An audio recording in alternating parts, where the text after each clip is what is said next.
Never seen a smile so big on my little old lady's face until I tell her I'm going fishing all weekend. Pack up all of my bacon, I make plans for 7:45, and I swing around, pick up my date for the weekend. Some reason she seems to please when I'm leaving. There's something I'm missing when I'm gone fishing. When I'm gone fishing. When I'm gone fishing.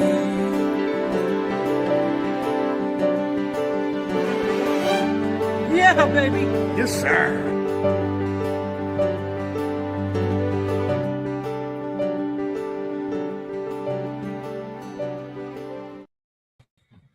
Good evening, CFN, and all you CFNers, you wonderful CFNers, joining us here for yet another Monday.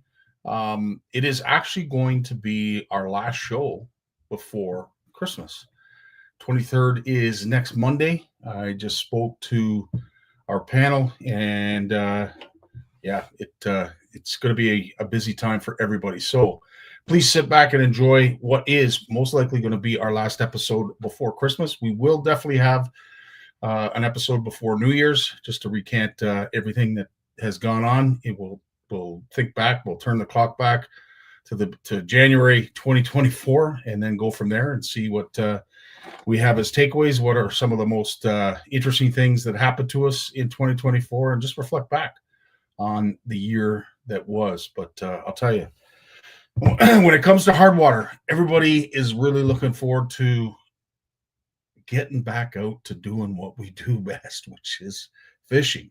And that transition right now, unfortunately, has us all kind of jonesing, if you will. And we're going to make it even worse, because we're going to be talking about some of the stuff that you might want to consider if you haven't got already, or perhaps just a discussion in general about some of the stuff that's out there and maybe new for 2024-2025 Hardwater season. So stay tuned for that. We are going to switch things up a little bit. Lawrence is going to go first because he has some news items that we're going to share with you. And then we'll say goodbye to Lawrence, and then we'll bring both Jay and Jim in. And that's when we will discuss everything Hardwater, from electronics all the way up to species-specific presentation. So it should be an interesting show. We look forward to you guys joining us tonight. As I said, it is going to be our last show before Christmas. So kind of cool. Hot Box Huts. We're really looking forward to some Hardwater, because we do have an announcement to make. If in fact we do get the Hardwater that we all deserve and are so looking forward to,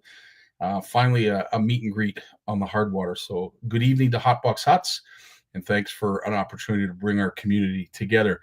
Steve Shaw's in the house. Happy Monday indeed, Steve. How you doing? Lloyd's with us. How you doing, Lloyd? Shane Richard is with us as well as James. Guys, thanks so much for this. Really, really appreciate this. How you doing, Ashley? Always a pleasure to have you. Richard's been busy sharing a whole bunch of stuff, and I did see all of it, Richard. I just haven't got to it all, but some really cool stuff, dude. So thanks so much for sharing all of that incredible content. Tony's in the house. How you doing, Tony? Thanks again for all the shares as well. Hopefully you win some of that stuff that you tagged me in, because I'll tell you, dude, I don't know where you find all those giveaways, but you are a hound dog for that. Donnie, nice to see you as well. Thanks so much for joining us tonight. Corey, another stalwart, another staple in our CFN lives every Monday. You join us as you always do. Gary De Silva, thanks for joining us. Good evening, and of course, a Merry Christmas, and congratulations on your recent award. From everything that I have heard about you, because I don't know you all that well, it is well-deserved. So congratulations, Gary, on that prestigious award. Erica's with us as well. Nice to see you, Erica. Eve, you're going to want to stay till the end. You're included in something. That's why I'm saying that. Trevor's in the house. How you doing, Trevor? Are you cutting pizzas, making pizzas, tossing pizzas, or are you out fishing? I bet you're out fishing. Yeah, I bet you are. Jeremy's in the house. How you doing, Jeremy? Sean, nice to see you. Never heard of her. How about Oops. Oof. Remember, it is a family show, Sean. James is in the house. How you doing, James? Nice of you to join us as well. As I said, this is our last episode until Christmas, and we will do our best to try and make it as informative as it has been all year. We look forward to the holiday season. We will have an episode before New Year's, so I look forward to that. Just to look back, as I said, on the year that was, and some of the things that we're going to be discussing, of course, is what's going to be upcoming in the new year. I'll just give a quick overview for those who have not joined us. Perhaps you have joined us, perhaps you don't know, but I do have a really kind of big announcement to make, both Mike and I, in the new year when it comes to the CFN Fish Off. Due to the great, generous folks at Shimano, we managed to give away Stratix last year. Kind of came out of nowhere, but we were blown away that the Stratix were being made available for you fish offers. All I can say is, as great as the Stratix were, and they truly were awesome, something better's coming. So stay tuned to that. That's all I can say. Put it this way: the Shimano folks have busted off the doors. They have, been over generous. So next year's CFN Fish Off is going to look pretty darn cool in terms of some of the prizes that are going to be made available to our community. So a big shout out, thank you to Lee and Bobble for making that happen. I still have to go through the list. It's so comprehensive. I got to go through the list to make sure that Mike has assigned all the prizes that are necessary. That's how complex it is. So stay tuned, man. I'm telling you, Shimano rules, to say the freaking least. Of course, with Richard here, looks like Canada Post might be resolving their issue to a certain degree.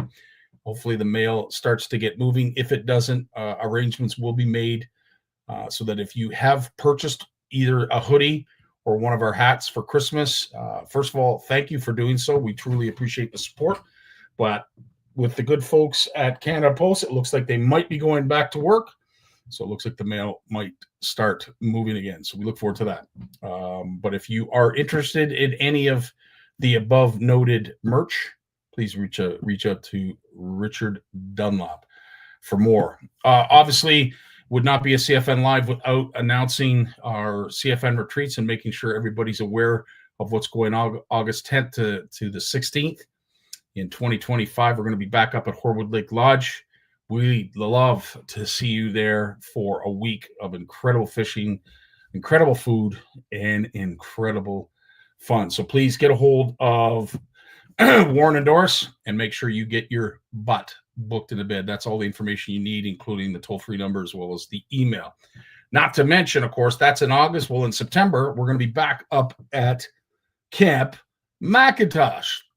That is September 24th to the 28th.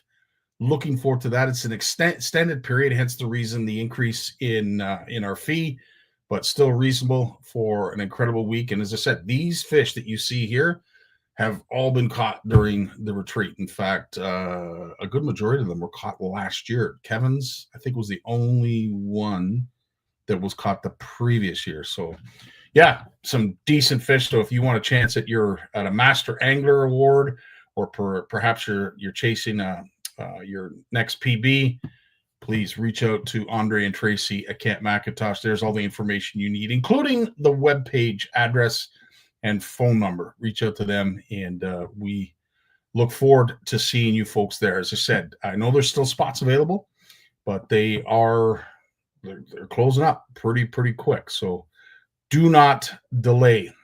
All right, I think that is all that I want to mention for now. So as I said, we're going to switch things up a little bit, and we are going to bring Lawrence up right after a word from his sponsor. What is Flash Boost? Shimano designed innovative Flash Boost technology. It keeps flashing, which attracts fish whether in a pause or while retrieving. The mirror plate, which is fixed by a spring inside the body, vibrates with the lure action to generate diffuse reflection. Even if you stop the lure action, the inner plate will move and continue to flash. giving the lure a sense of life and inviting a fish bite. This is Flash Boost.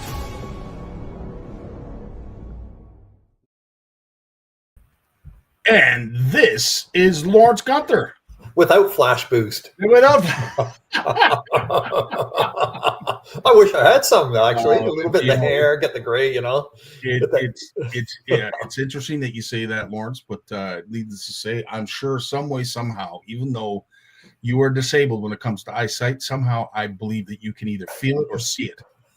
Well, I imagine that Flash Boost, man. That sounds pretty sparkly.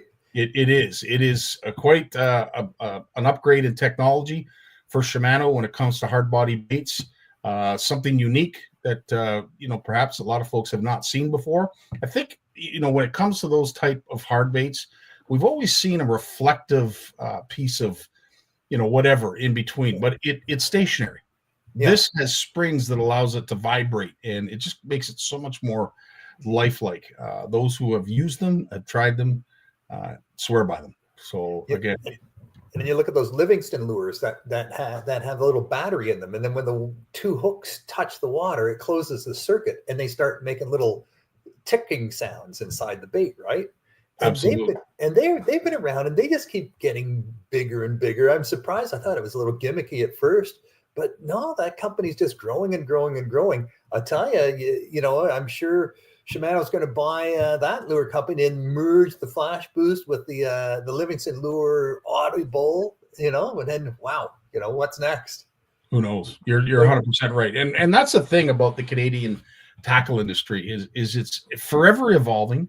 Although a lot of things stay the same, it's amazing how much changes. And this is part and parcel of what we're going to be talking about later with Jay and Jim in regards to the Hardwater season and what we might need to go out and get that we may not have thought of. Because let's face it, Lawrence, it's been 2, 3, maybe even longer since we've had what we would consider safe ice that we can enjoy some hardwater fishing. But needless to say, it looks like, fingers crossed. Oh yeah. Look, at 2022, we had a good year in 2022. Lots of snow, maybe more snow than we wanted because it kind of insulated the ice from growing and thickening. But there was lots of ice, and I remember ice fishing the winter of 2022, fishing on the Ottawa River, and across the river comes this cow, and it's just walking across the river. Like, what the hell's going on with that? So my daughter went over there with the snowmobile to see if she could herd it back, but the cow chased her. So she ran off. And then another guy ice fishing nearby said, well, there's a slaughter facility over there on the other shore. So he called them and he said, are you guys missing the cow? And 15 minutes later, 2 ATVs come across the frozen Ottawa River. They come up to the cow. We think, oh, they're going to herd it back. Nope. They get off, pull a rifle, pow, drop the cow, chain it up behind the ATV, and drag it back to the slaughterhouse. There you go. There's a nice fishing adventure you'll never forget. But you took all the words right out of my mouth, Erica. What? Wow. My daughter and all her friends, they were having a 16th birthday party out there, right? And they thought the entertainment was walking up the ice. Like that can you imagine seeing a cow? Yeah. And it must have been a bull, I guess, maybe. I didn't get that close to it, but it was frisky. It was not happy, and it was chasing her. So I don't think they would have had my slap getting chased by a cow on the ice. Place your bets. Like, can you imagine what the odds are on that? Well, the Ottawa River was frozen all the way across. We were waiting for that cow to break through, right? We're thinking, okay, if the cow can make it across, then the ATVs came over, and then they dragged the whole thing back again. So there was lots of ice that winter. Hamburger. James says hamburger on the hoof. I'm thinking, man, if no one comes and gets that, we're keeping it. Wow. Cow patty bingo. Eric said, was it playing cow patty bingo? Doesn't sound like it. It was probably blaming Lawrence for being stuck out on the ice. Someone ratted it. It was almost home free, and someone ratted it out. Oh man, too funny. Yeah. Well, Lawrence, as I said, it's not our last show of 2024, but we're getting close. This is the last show that we're going to have before Christmas. Mm-hmm. It has been an extensive year. We have shared a lot. We've learned a lot from your segments, and we are going to learn some more, because I do know that you do have some news items that you wanted to share. We wanted to put you first, obviously, because we're going to be talking ice fishing with Jay and Jim after. And of course, we do have a video that we're going to be sharing at the end, which will basically be CFN's way of saying Merry Christmas, Happy New Year. And I want to thank Bruce Downs from Ugly Boys Baits for helping me put this together. And you'll understand why when you see the video. But can't wait. Yeah, it's pretty cool. It's pretty cool. Anyway, all right. Lawrence, I have to say, it has been a pleasure to host you, listen to you, be a part of your segments. I have loved them from the day you've come on board with us, and you continued to pump out a whole whack of information. So without further ado, let's shut up, Scotty, and let Lawrence take it from here. Man, you don't shut up. I need your feedback. If nothing else, just to read the comments, you know? Amen. Amen. So look, the news came out today, the latest issue of the Bluefish newsletter, with editorials, some podcast links, all the links to the fish and fish habitat news from across Canada, a little industry news in there. You want to sign up for that? Go to bluefishcanada.ca and sign up and get the newsletter direct to your mailbox. Otherwise, you have to hear me talk about the highlights, and then you're not going to get into the nitty gritty of it. But so this, it starts with an editorial on stewarding shorelines, right? How do we look after our shorelines, and what makes a good fishable shoreline, and how do boat wakes affect this? Now, this all came about because I listened to a whole bunch of young researchers relate their science that they've been conducting for the last couple summers. And a lot of it had to do with shorelines. A lot of it had to do with, the different impacts of shorelines, invasive species, removing weed growth by property owners, and even boat wakes. So I thought, well, it's interesting to hear what they studied. And then you listen to the studies and these young researchers, and you think, oh, well, man, they don't. I think, this is where local knowledge comes in. And I don't want to be critical, Scotty. I don't want to sound critical. But I know from talking to the senior advisors for these students, is some of them are lacking a little bit of fishing experience. Yeah, they're young, and maybe they grew up in cities, and maybe they never grew up fishing, but they have a love of fish and the aquatic habitat. But you as a boat owner, about boat wakes, and we all know about wake zones, and we all know about different types of boats, and what's annoying about certain boats, and what isn't, and how to manage your own boat wake, and we know even the regulations don't even make sense hardly when it comes to boat wakes, right? I mean, it's a 10-mile-an-hour speed limit, and we all know if you move along at 10 miles an hour in your fishing boat, you're pushing a lot of water up on the shore. That's the worst wake ever. So it's just a lot. It doesn't make any sense, but it's actually interesting that you mentioned this, because one river in particular that I shake my head at all the time is the Otonabee. Yeah. Can't say that I would be able to address this in any other river, but Otonabee is one of those rivers where they have the poker race, so you got boats running up there between 80 and 100 miles an hour. Yeah. Then you've got regular recreational boaters, not to mention tournament anglers. So I sometimes wonder, like I remember when I was putting up there when I first went there, and I think I maybe had a 90 at the time. And of course I'm just putting along and everybody's just screaming by me. So like, I don't know, am I in the wrong? Like I'm that guy that's in the slow lane doing the speed limit. Am I in the wrong, or am I not keeping up the traffic, or what it is? But to your point, I think the laws are skewed only because we allow it to become skewed, because we don't follow the proper regulations. But I might be wrong. Yeah, and I wonder, like, who came up with that 10-mile-an-hour no wake zone speed limit, right? And what research were they using to base that on? Like if you think about these wake boats at 10 miles an hour, I mean, they're only operating at 15, 20 miles an hour when they're pushing up those big wakes for the wakeboarders to ride on. I mean, they're not moving fast at all. So at 10 miles an hour, they're pushing up a big pile of wake, right? And at any speed. But a fishing boat at 5 miles an hour, trolling speed and below, it's very little wake. Then, between 5 and 15, before you hit plane, you're displacing a lot of water up until you get onto plane, and then you're not displacing water. I mean, the bass boat goes by at 80 miles an hour. It's just a ripple. It's just a ripple, right? It's interesting that you say that, because Marco's brought up here, jet skis, have a tendency not necessarily to follow all of the rules. And I don't want to paint every jet skier as someone like that. But when you climb on the back of one of those jet skis, what's the last thing you want to do? You don't want to go slow.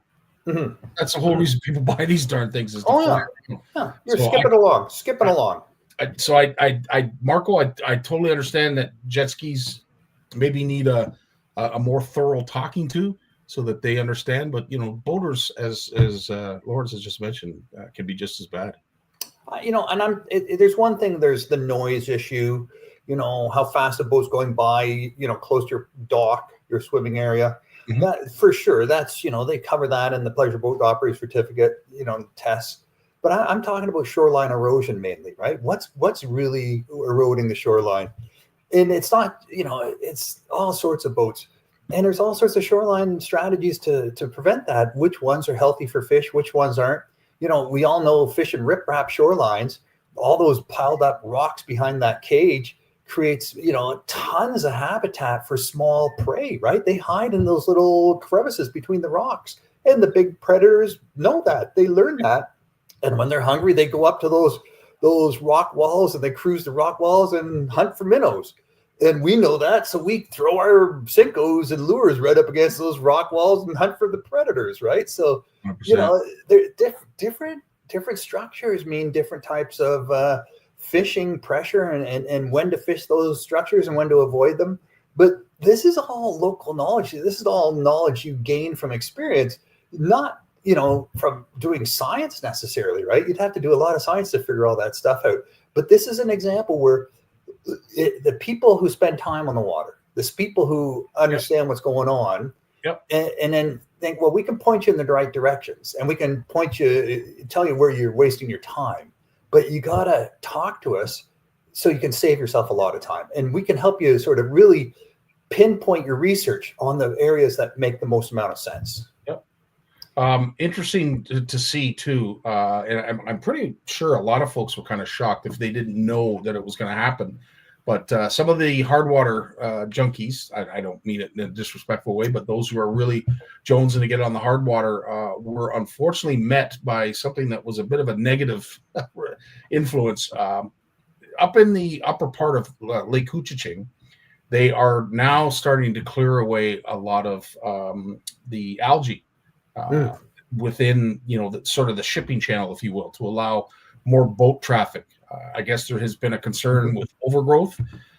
Just to see, these machines out, clearing the ice, because of course the folks wanted to get out on the Hardwater, and then they get to the ramp, and it's a channel that's like 9 feet long of open water, because these boats have gone out and they've been digging up all of the algae blooms and algae per se. But it's interesting to see that, because I'm sure it's kind of a shock to most who think like we do, that, when it comes to healthy fisheries, we need that kind of algae and that kind of growth. So to see it being cleaned out in such large quantities was a bit shocking. Well, Lake Scugog, right? There's a lake where you see a lot of that. People, property owners, and trying to keep a path to their dock for the boat to travel through. We see it on the Ottawa River too, large stretches where shallow water, where you can't get within 100 feet of the shoreline because it's just pure weed growth. So there's healthy weed growth, and then there's excessive weed growth. But who's to say which is what, right? So, the fact is that in Ontario, you can rip out the weeds in front of your property. You can hire people to come in with all sorts of amazing combining, machinery that rips this stuff out by the roots and hauls it off. And it's incredibly destructive. And we know as anglers, the best shoreline is the natural shoreline, the ones with the trees lying in it and the lily pads and, weed growth right up to where it drops into deeper water. That's good fishing water, right? 100%. And that's just, unfortunately, that's the water that cottage owners, personally take responsibility for cleaning up, right? Exactly. Putting mats down. And the big thing now is these underwater turbines, these fans. They put them in the water in front of their property, and at night they put the fan on to blow the weed out. Mm-hmm. So it's and everything that's living there. Mm-hmm. There's a lot. We've got so much to learn just about these shorelines, and I'm not talking about what's above the water. I'm talking what the stuff that is below the water, right? That starts at the edge and goes into the water. It's so much. Yeah. Eric, good question. Why that certain timing? Based on what I was seeing, they needed, I guess, some ice in order to get some of the equipment out as far as they could. Or perhaps maybe they were just a little bit late. It's a great question, Eric. I'm not 100% sure, but I'd like to think it had something to do with the ice so that they had a little bit better mobility. It could be due to when the fish are spawning and the weeds are holding small bait fish and small predator fish, minnows and so on. Maybe they're doing it that time of year where they would cause the least amount of ecological damage to the food chain. 100%. And really, like when you're stirring up that much of the bottom, by digging all that out, I'm not sure that anglers are going to really love the result. But again, we'll have to wait and see and just look for thicker ice further out in the big lake. But nonetheless, it was a bit of a downer for folks like Shane, who were hoping to get out on some hard water, and unfortunately were met by open water when it was not to be expected. But let's move out west. I got some research here that just came in. It was related to catch and release Pacific salmon off the west coast. The recreational fishing community out there has been promoting catch and release with tagging the hatchery fish so you could selectively harvest the hatchery fish that have been put into the ocean and releasing the wild fish.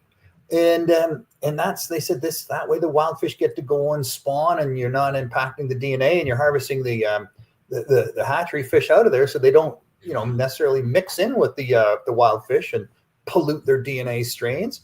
But it turns out that according to this study, they tagged 1,500 Chinook salmon, and they did catch and release research on them. And they said between 15 and 20% of Chinook salmon that are released die within 10 days. And it's usually eye injuries, gill injuries, or fin injuries.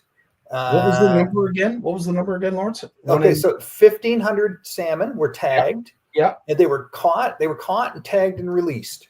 And between 15 and 20% died within 10 days. Wow. Yeah. So they're thinking maybe the whole catch and release thing with this Chinook, and they also predators also, but maybe the whole idea of catch and releasing, do that selective harvesting. Maybe we should just be harvesting. Well, there's an argument. It's funny you should say that, because there's been an argument that has been brought forth by barotrauma that would suggest that might be the road to go. I know for a fact that CFN will continue to promote catch and release. We're doing so every Wednesday when it comes to the walleye that are released, and we're doing an egg count. And my hope is that 15 to 20% of them don't die, that we get 100% of them that live through the ice. I know that isn't necessarily realistic, but if we could potentially add up all of the potential eggs that were released this winter during the hardwater season, I think it'll be staggering to see how many millions of eggs we could potentially be releasing back into the fishery. And I will say this, for the sake of walleye, and I'm not trying to be disrespectful to any other lover of any other species, but when it comes to walleye, I'm willing to take the gamble on releasing a big egg wagon, as they call them, and hopes that they live for the sake of maintaining the fishery, because I wouldn't want to gamble the other way. And we know from research, it just takes a handful of the big ones, right? That the early spawners that lay the vast majority of the eggs and lay them ahead of everybody else. And those eggs, hatch, and the fry get big and strong in time for the next winter and make it through the next winter, and versus all the other eggs that hatch later in the season, those fry don't get to reach critical mass to survive the winter. Yeah. So there's a lot of loss. There's a lot of loss, but if enough make it through, it's fine. It's fine. It's nature. That seems to be works out okay. But I don't know, like catch and release bear trauma. I hear what you're saying about bear trauma for sure. That's and catch and release, like slot limits. Just trying to get those fish that you can harvest your 5 fish within a certain size. You might have to catch 50, 60 fish before you can get 5 that are in the slot that you need to harvest from. Or you get a situation like the Spanish where it's tough to get a fish outside the slot. Well, I shouldn't say that. Basically what you're trying to do is target, as you said, with a slot limit, a certain size of fish. Mm-hmm. And that's the kind of fish that you want to be able to take home. Mm-hmm. Well, the unfortunate thing is if you have a slot limit where if you catch a fish within that slot limit, you have to throw it back, then you're taking home the 2 extremes. Mm-hmm. Spanish is one of those extremes where, unless you love eating big walleye, it's difficult to find smaller fish. Again, very healthy fishery. Don't get me wrong. It's an incredibly healthy fishery, but unique in the sense that, typically you see a lot more smaller fish. Like take Lake Nipissing, for example. Tons of little walleye running around Lake Nipissing. The odd big one, where it's the reverse at Spanish, where you get nothing but big fish and there's very few small ones. But so an argument could be made that perhaps maybe that fishery needs a little bit more catch and release of the smaller fish. I don't know. Yeah, it's amazing. We're seeing the way we can sort of tilt the table a little bit. When we're doing these types of management practices, right? It just shows you the fishing pressure and the catch and release and selective harvesting, how it can tilt the numbers in certain directions over a short period of time. So we know we have to really micromanage this, don't we? We have to figure out how to micromanage it just right so that the population stay healthy. And I think there's going to be more advice and more guidance on this coming over the years. I'm not saying that we should keep all the fish, keep everything, and then when you got your limit, you have to stop fishing. But we're going to find that we're going to keep fine-tuning these processes and these sustainability type methods of fishing. It's not done by a long shot. No, 100%. One question that Mark is asking, and I might, if we don't know the answer, because it's a good question.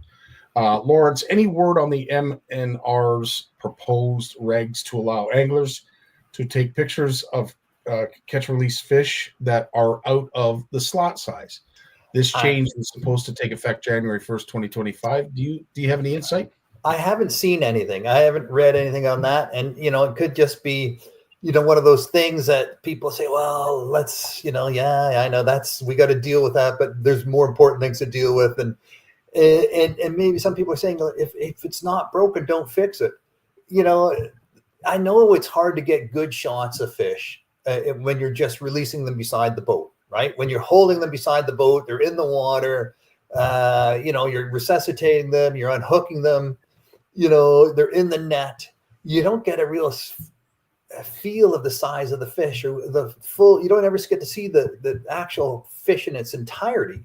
Yeah. So, and just leaning over the side of the boat, and it's not easy to do, right? And people want to have that. They want to lift the fish up and show it. They want to show the fish. Especially when you're by yourself. And it's something that we unfortunately have to deal with every year when we run the fish off, that we try to keep fish handling at the most critical and paramount of the focus that our anglers are having. It's great to go out and catch species of fish, but the handling is most important to us.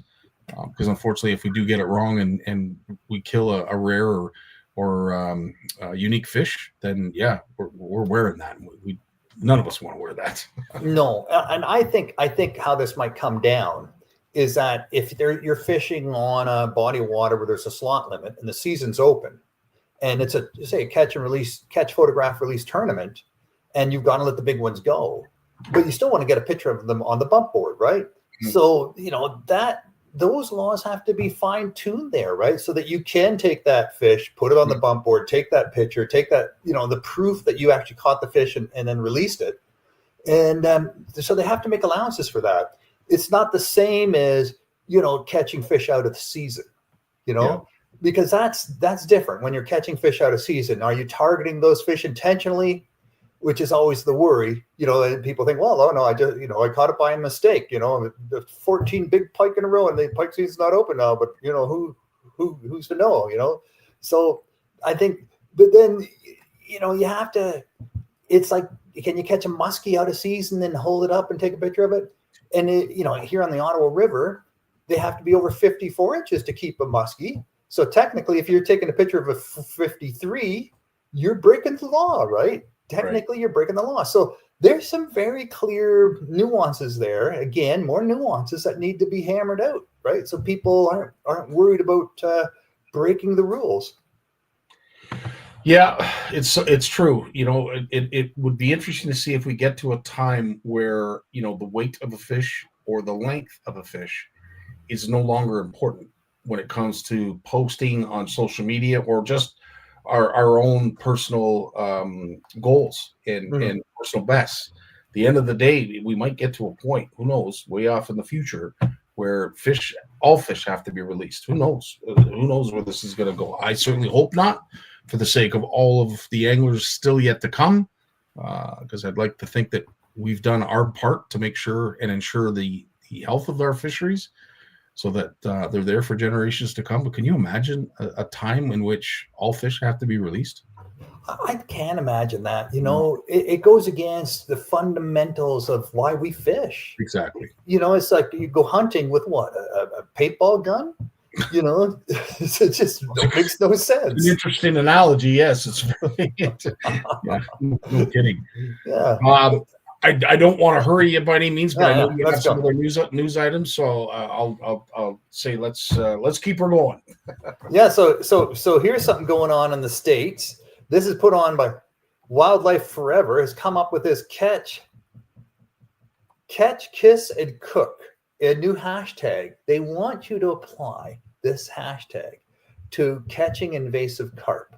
Not, hopefully not in the Great Lakes, but all down through those rivers, the Mississippi and all the other rivers where there's so much of it. They want you to catch one, take a picture of it, and then share the recipe. Like get it, show yourself cleaning it and putting it in the pan and cooking it up. Catch, kiss, and cook. Right? This is the thing. Not release it, not just kill it and waste it and throw it back, but to actually harvest it. And this is an invasive species management strategy. Catch, kiss, and cook. And they've done it before. I know with I want to say it's either the lionfish. It's a spiny fish, very colorful. Almost doesn't look like a fish. It almost looks like something you'd see hanging from a tree at Halloween. But it's got lots of poisonous thorns. If you step on it, you're going to have a bad time. And they're overrun down in Florida. All through the Caribbean and into Florida. Yeah. And they're having cooking contests, and cooking. They were having initiatives. In fact, I think we shared one of their initiatives on the show of trying to get folks to sort of divulge a recipe, something new, a new way to approach a similar thing, just using that lionfish. But so it has worked in the past for other species that were invasive. So who's to say it won't work for the carp? Well, you know what? We shouldn't be thinking of trash. Fish is trash, even if they're invasive species or they're a threat. Let's make the most of it. Let's not waste it. It's a resource. Let's not waste it. Let's not treat it as garbage. It's food. It's food. As long as you get some recipes and figure it out. But apparently, it can be quite tasty. Speaking of tasty food, the government just invested $1.4 million into the Magdalen Islands out there in the mouth of the St. Lawrence River, right? This is part of Quebec, and they want to nurture and foster the commercial fishery out there and all around those little islands. So that's pretty cool. I love to fish around there, especially I'd like to go down there and catch some of those redfish. Those redfish have come back in a huge way. And there's a commercial fishery for them now. They get between 2 and 5 pounds, and it'd be fun. It'd be fun to interesting. Yeah. Interesting. Not the tomcod. That's another whole fish, But I'll be fishing for them in January, and out on the St. Lawrence River. But redfish, I want to try that too. So there's all sorts of fish, you can put on your bucket list that we just don't hear about, right? It's interesting that because a video was shared, and I might be wrong, but again, because it is social media, so you can't take everything, for verbatim. But there was a video shared of a great white shark that had a seal in its mouth in the Gulf of St. Lawrence, and they know they feed on sea lion, but they have no footage of it. This was the actual first footage taken where they saw a great white feeding on one of these I want to say sea lion, or perhaps it's seal. They're just some of the seals. I think there's 3 or 4 or 5 major seal population. It's a species out there on the East Coast, and millions of seals. A friend of mine does shark research out there, and he's found all sorts of seals with just big bites out of them. Dead. There you go. Yeah, lots and lots. So they know they feed on them. That's probably the biggest reasons they've come back in such large numbers out there. They actually have no footage to suggest that it's going on. But it's going on. It's going on. And what's amazing is they'll just take a giant bite out of one seal and then just let it go. They're playing with it. Just for catching them, hunting them for fun almost. Well, that's the orcas, the killer whales. What they do with the seals, almost. If they were a human, they'd be put in jail. Oh yeah. And I've got an article in here. The orcas up on the West Coast, up in the northern West Coast, so the northern resident orcas. There's 400,000 or 500,000 of them, or 4,000 or 5,000 of them in that pod, and they're wearing salmon hats. Just for the fun of it. They have salmon, they put it on their heads, and they just swim around with these dead salmon on their heads. Incredible. They're wearing them like toques. Incredible.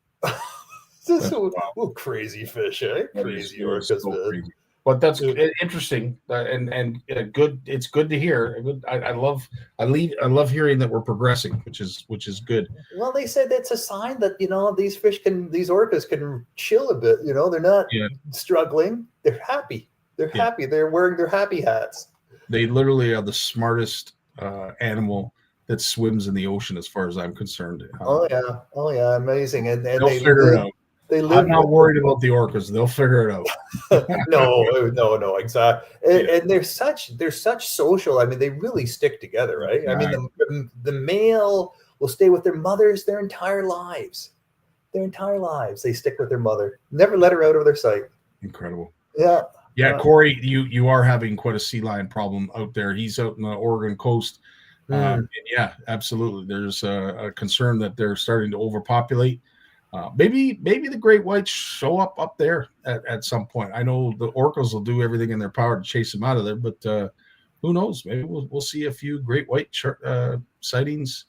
Oh, and these sea lions out there on the West Coast, they just hang around the fish ladders at the bottom of the dams because they know that's where it's the funnel, right? Where the salmon gather in the thickest, and that's the easiest pickings. So we got time for one more, Lawrence. All right. So the fish farming industry, they claiming, we used to say it take 5 pounds of fish feed to make 1 pound of salmon in an aquaculture sort of setting for the Atlantic salmon in the aquaculture industry, right? So they go out and catch all sorts of smaller fish. They grind them up into pellets and they feed them to the bigger fish. And it takes like 5 pounds of small fish to make 1 pound of growth in an Atlantic salmon.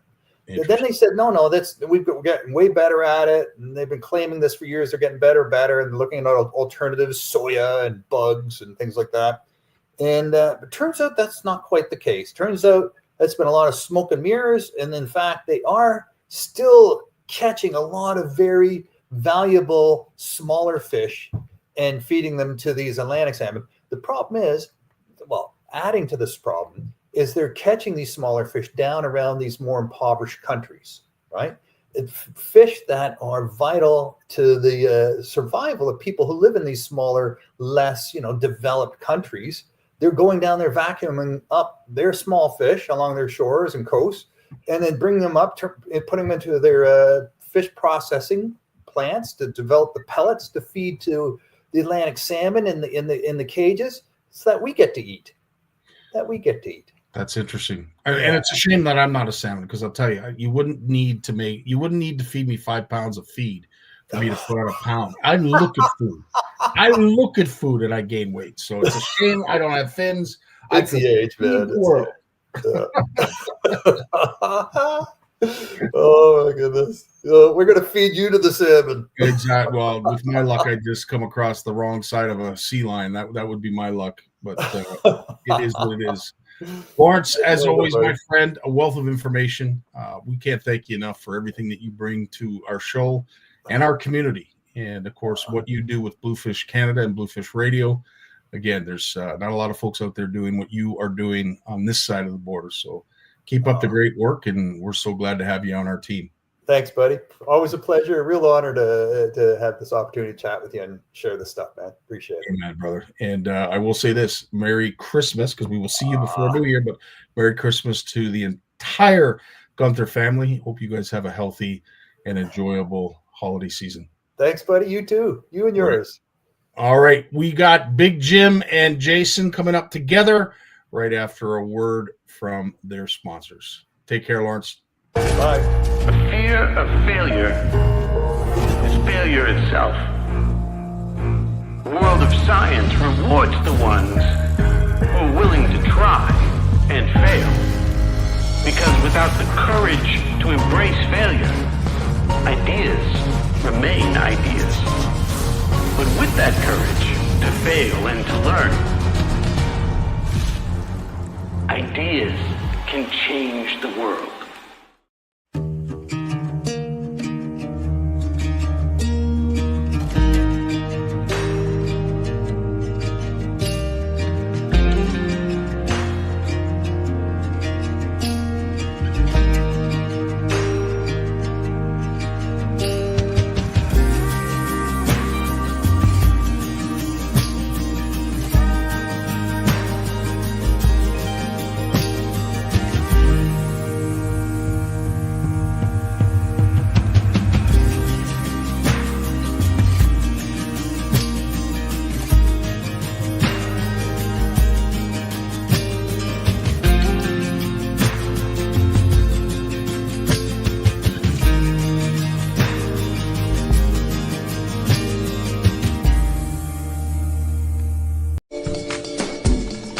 When he was born, he tried to reel in the umbilical cord.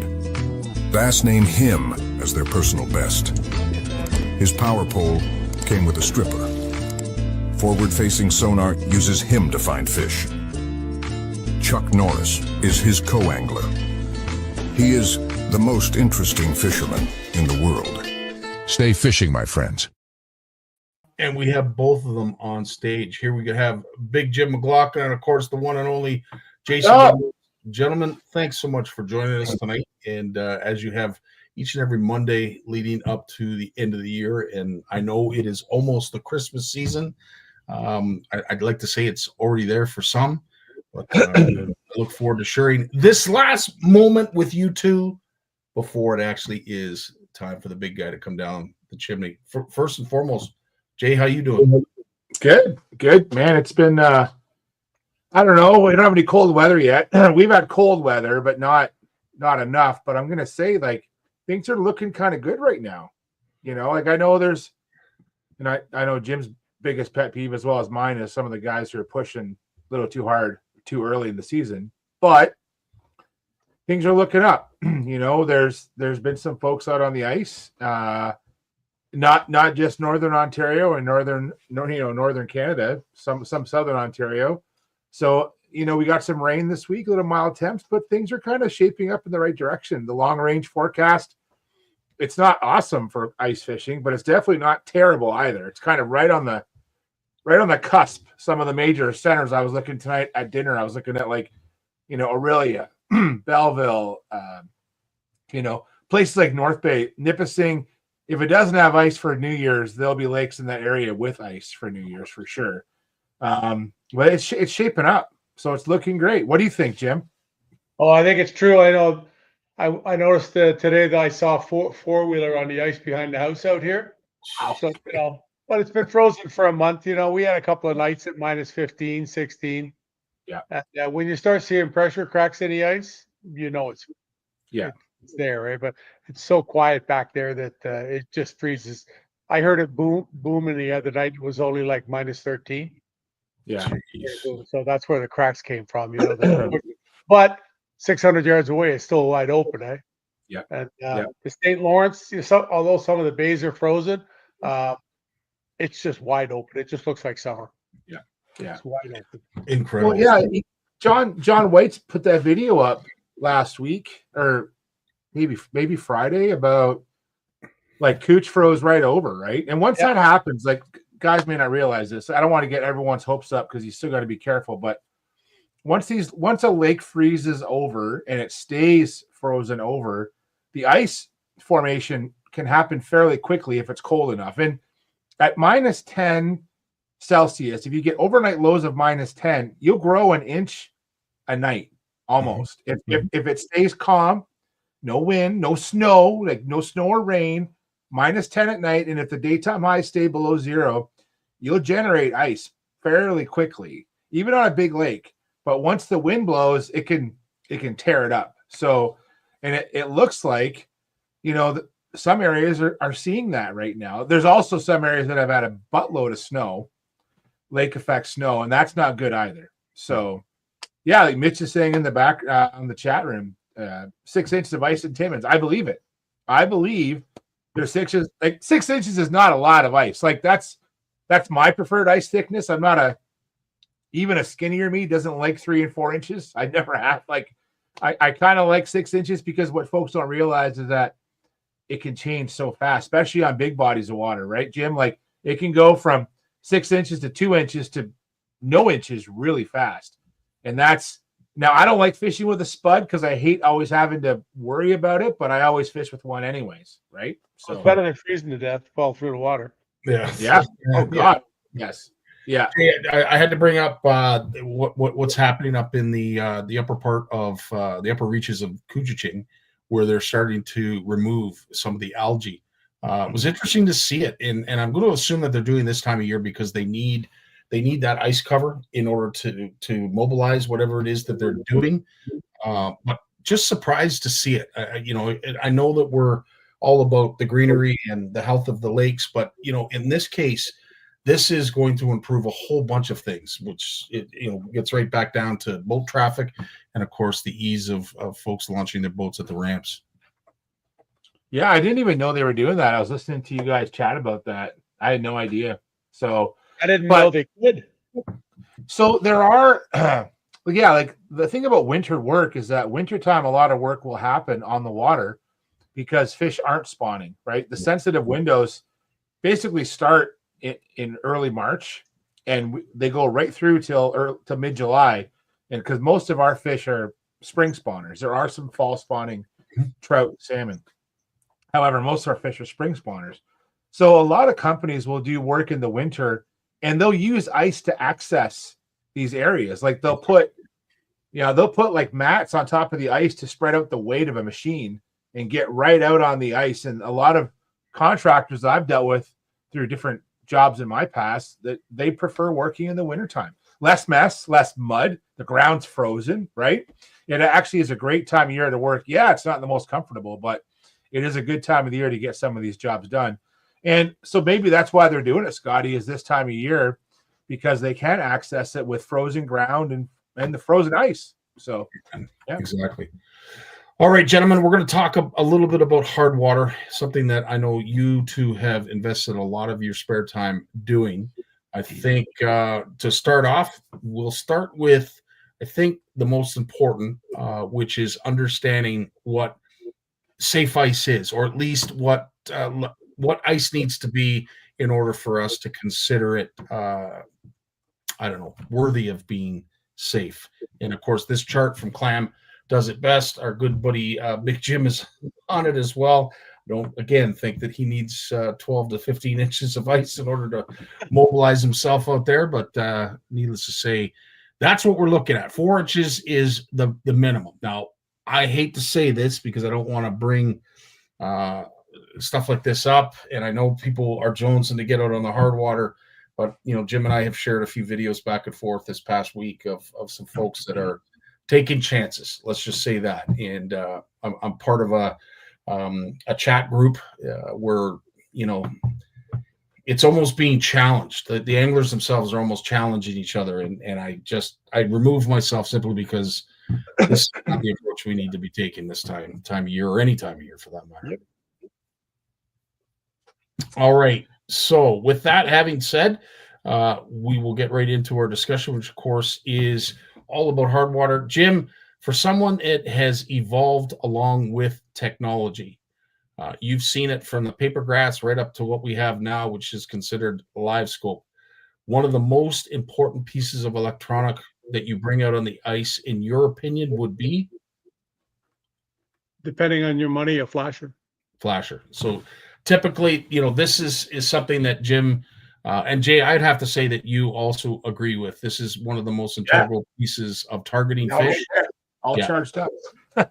Now, based on price point, is there a model that you two recommend that sort of speaks to all of the necessities that you need, like the zoom, like the autofocus, what have you? Is there a model, in your opinion, based on price point and what have you, that sort of is the best bang for your buck? Well, I don't know. I started off, the first Vexilar I ever had was a Dave Gens Blue Box. Yeah. An FL8. And I caught tons of fish. And then they started adding all these other things to it. You're still catching fish. They add more things to them. You're still catching fish. So, I think it's what you do with what you get. You have to learn how to use it. Mm-hmm. And the whole deal. Like, I know guys that went out and they told me, I would never use one of those. It's the stupidest thing. And whatever, it just doesn't make any sense to use that when you ice fish. You can't tell. It's just a whole bunch of colors flashing and stuff like that. But once you learn to use it, it's dreamy. It's, you can't believe the way you can watch fish and everything else. And I've done that forever now. I got the brand new model this year sitting behind me here, but I hope I get to use it. But it's just that, there's so much stuff there that you don't have to have, but it's cool to have. Yeah. It's that type of thing. Like I was seriously considering putting some form of a live sonar on my boat next year.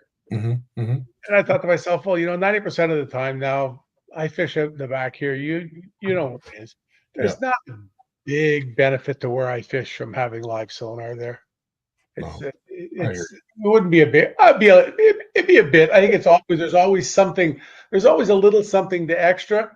But like that day I had with you where we had a horrible day. Do you think a live sonar was going to make a difference that day? Not a bit. No. I don't think if I rubbed a lamp and a genie popped out would have helped me anyway any better than what we had. But that's a great comparison chart. Jay, thanks for sharing that. And maybe what we should do, because maybe I did jump the gun because you posted a great link, some of the necessities that you need to bring along outside of electronics. Obviously, folks are going to have a phone, but do you bring a spud bar? I would have to say and argue absolutely. You'd be stupid not to take one out with you. Yeah, so the one I use a lot, and there's a lot of great ones out there. I have a 2-piece one that has a large cotter pin in the middle that I could take apart. So it's 6 feet long, which is a little long for my sled, but I could take it apart, put it in my sled if I'm not going to use it. Right. I say not going to use it. If I've been out there and I've checked the ice and I'm in an area, I might just take it right apart, put it in my sled for safekeeping. I can pull it out later. And a good spud bar is one that's heavy and know how to use it. Meaning, in that video I put in the chat, and I think I post that video every year, the gentleman from Target Walleye, I forget his name now, he explains exactly how to use it. So I might be able to swing a spud bar harder than Trevor can. Okay, I got more weight, more strength in my arm, at least at this point in my life. I'm sure I'll get lapped at some point. But so when I jam that spud bar in the ice, I need to know how far that spud bar is going into the ice. And that can vary too based on type. Is it clear ice? Is it cloudy ice? How hard is that ice? Which sounds weird, but it does vary. but know what your spud bar can do. So I know that if I smack it once and I don't see water, and I smack it a second time, I don't see water, that's over 4 inches of ice. Guaranteed that's over 4 inches of ice. Even the hardest black ice is 4 inches on my 2 wax. If I throw it in once and I pull it out, and there's what's cool about the Eskimo spud bars, there's 2 little points on the end of the chisel. And if I pull that out and those 2 points and you start to see moisture or even water bubbling through, you go back the way you came. So that's about a little over 2 inches when I hit it hard enough.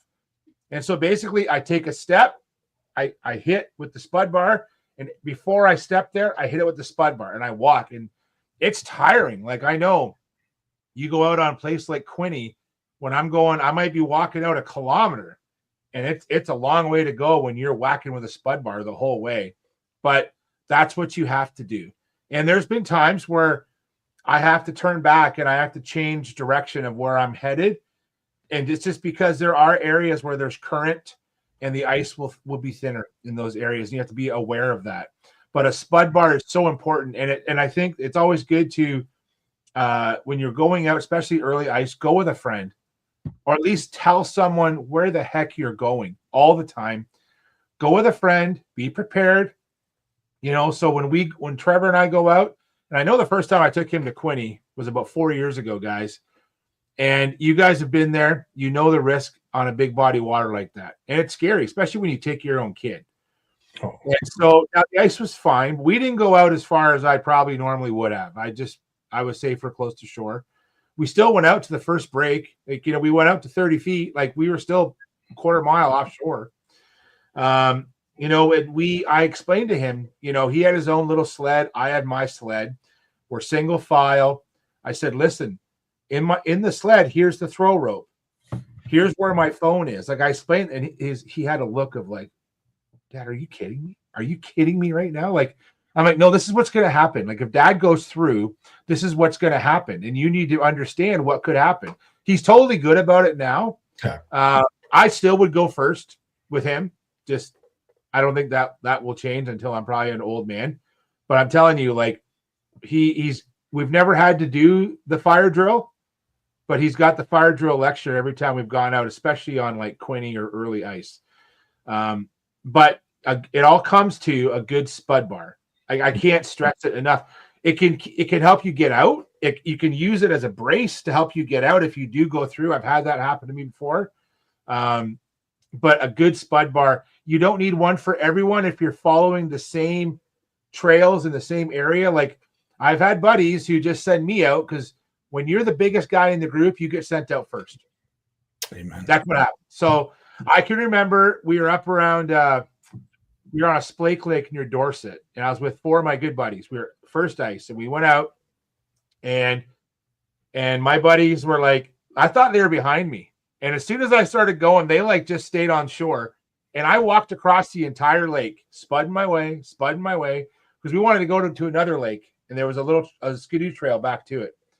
As soon as I got across, they came out. But the whole time I was going, like, boys, I had my floater suit on, not just my striker suit, my old floater suit, spud bar. I had the picks ready. I had my sled, but I didn't have it. Like, I usually walk with my sled across my chest, like the rope. I had the rope like behind me so that if I could just let go of my sled and let it go as I went through. Like, I know some of these things I'm saying, I'm sure Heather's upstairs listening to me right now going, what an asshole. but honestly, that's what happens. And we all share that together. And I know that when we go off at night, like, Scotty, you guys know this. You go on Quinny, you stay for that night bite. Yep. And you might be a mile offshore. And you know, when you went out there, you don't want to deviate from where you came, right? So, like, if you don't have a phone, and you should have a phone, but a handheld GPS is really good, guys. Like, it's such a handy thing. Yeah, portable GPS. There you go. Right on, Corey. Exactly. So it's good to have that backup. I have my phone, but how many people drop their phones down the damn hole? A lot of people. So have a backup so you know how to get back, because I'm going to tell you, when you look back to shore and you're in the middle of Big Bay and there's just about 5 streetlights, Which street light did you come from, Scotty? Because did you remember what street light you came from? No. Now you're wandering. And simple geometry. Stephanie has a geometry test coming up. Simple geometry. If you're out at Trident Point and you start walking back, but if you're on a 10-degree angle, you're going to end up 500 meters away from where you started. It's possible. Like it can happen so fast. So a GPS is so important. Telling somebody where you are is so important. Now, Jim, I will lean on you because this is probably back in and I was taught this as a very young person out on Lake Simcoe about they always face the doors to shore. And the reason is of course, when you get into those freak snowstorms, you put your back and you walk, left in front of the right or vice versa. And you always make sure you look behind you so that you're going in a straight line.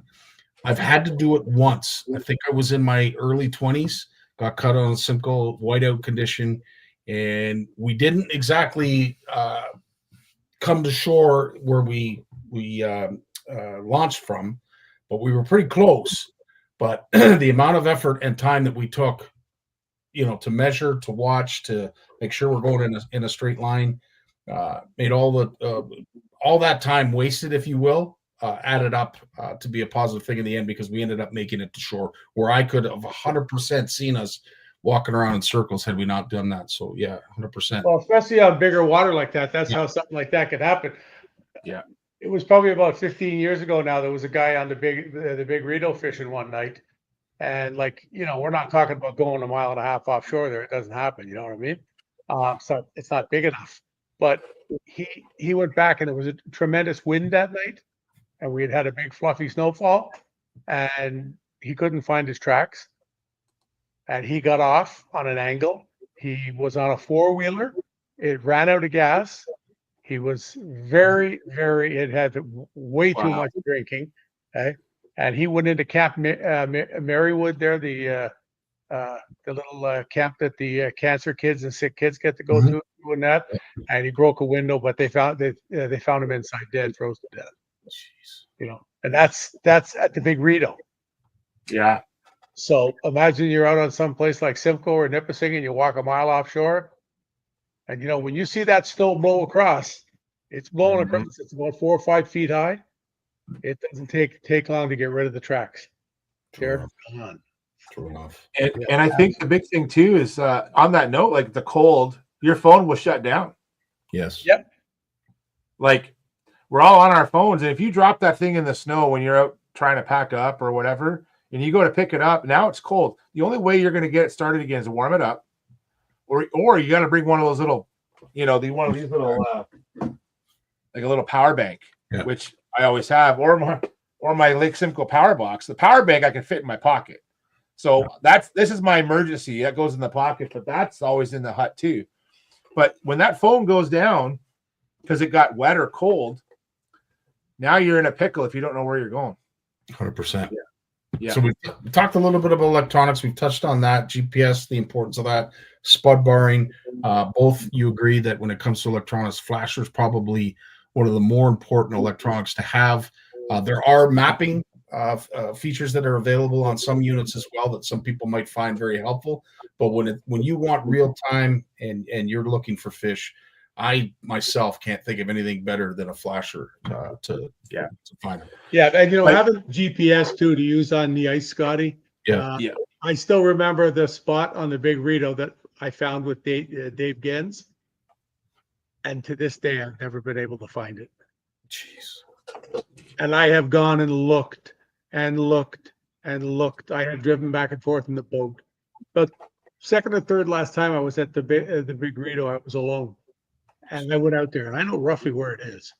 And I went back and forth. I had the track, and I crisscrossed back and forth. And do you think we could find it? There was a place where there was a cliff under the water. It went from 18 to 26. Jeez. And it was probably 20 yards long. It was just some kind of a heave-ho thing on the bottom in the rock. Yeah. Do you think I've managed to find that? And I've looked for it. There's no hints on the map of where it is. There's nothing to do, but it's out there. But if I had GPS, boom.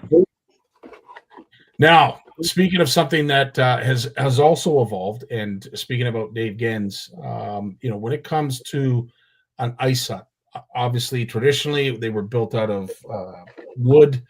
Folks would make them look like little sheds. Sometimes they would make them so that they would fit in the back of pickups. I've seen actual pickups that had the floor cut out of them so that they could fish right through the floor. But the evolution and the technological advances when it comes to these huts is truly remarkable. And I will say this, being from now the older generation, do we not appreciate a good hut? Oh, it was a huge game changer. Yeah. I mean, some of the insulated ones you've got now, and I'm not talking about big, the big ones, the pop-ups like clubs and things like that. You just get you just get an insulated clam and like a pop over, and it's insulated. If you're going to fish in the same place for a while, you'll be in your short sleeves and the heater on low. Yeah. Now, Jim, do you prefer a 2-seater pop-up or 1-seater? Well, the one I have now is one. Okay. In the back here, it's still sitting down in the shed. I was looking at it the other day, but I also, the first probably 10 years that I ice fished, when I was just gung ho, I dragged a clam Voyager around everywhere I went. It was a 2-seater, and then if I had someone with me, they could hop in, and I spent a lot of time teaching people how to use a flasher, and this is when we got into the whole bit with the light line and the little jigs, and stuff like that and all that. It's just it was so much fun helping so many people learn how to do that. Because when I started this, you got to remember, there was no ice fishing hadn't happened yet. It was still the wooden shed and the case of beer. And doesn't sound terrible. Well, that's what my wife said to me one day. She said, "If you want to do that, why don't you just sit in the garage?" I take all the time to go to the ice, go in the garage, get a little heater, have a cooler. You can make sandwiches, the whole deal. Everything's all good. But then fishing changed. You became mobile because of this. You put it over your shoulder and away you went. And like Shane just mentioned about the temperatures. Well, one of the nice things about them is too, on a spring day, you often heard me talk about the days when I came home from the sportsman show at the end of March. I would go to the Big Reno, and you'd put the pole in at the back that held it up, so it was just like a wall. It didn't have to flip over because it'd be beautiful. It'd be like 35 degrees, sun shining. You come home and you take off your glasses. Your face was bright red. You had a sunburn from being out on the ice. And plus, you're self-contained. All your stuff's in there. You fold it down. You put your auger on. You got your Vexilar in the bucket. Everything like that. I'd have another bucket with the rods in it, and then that became the bucket. If I wanted to keep a few bluegills or something, that's what it would be.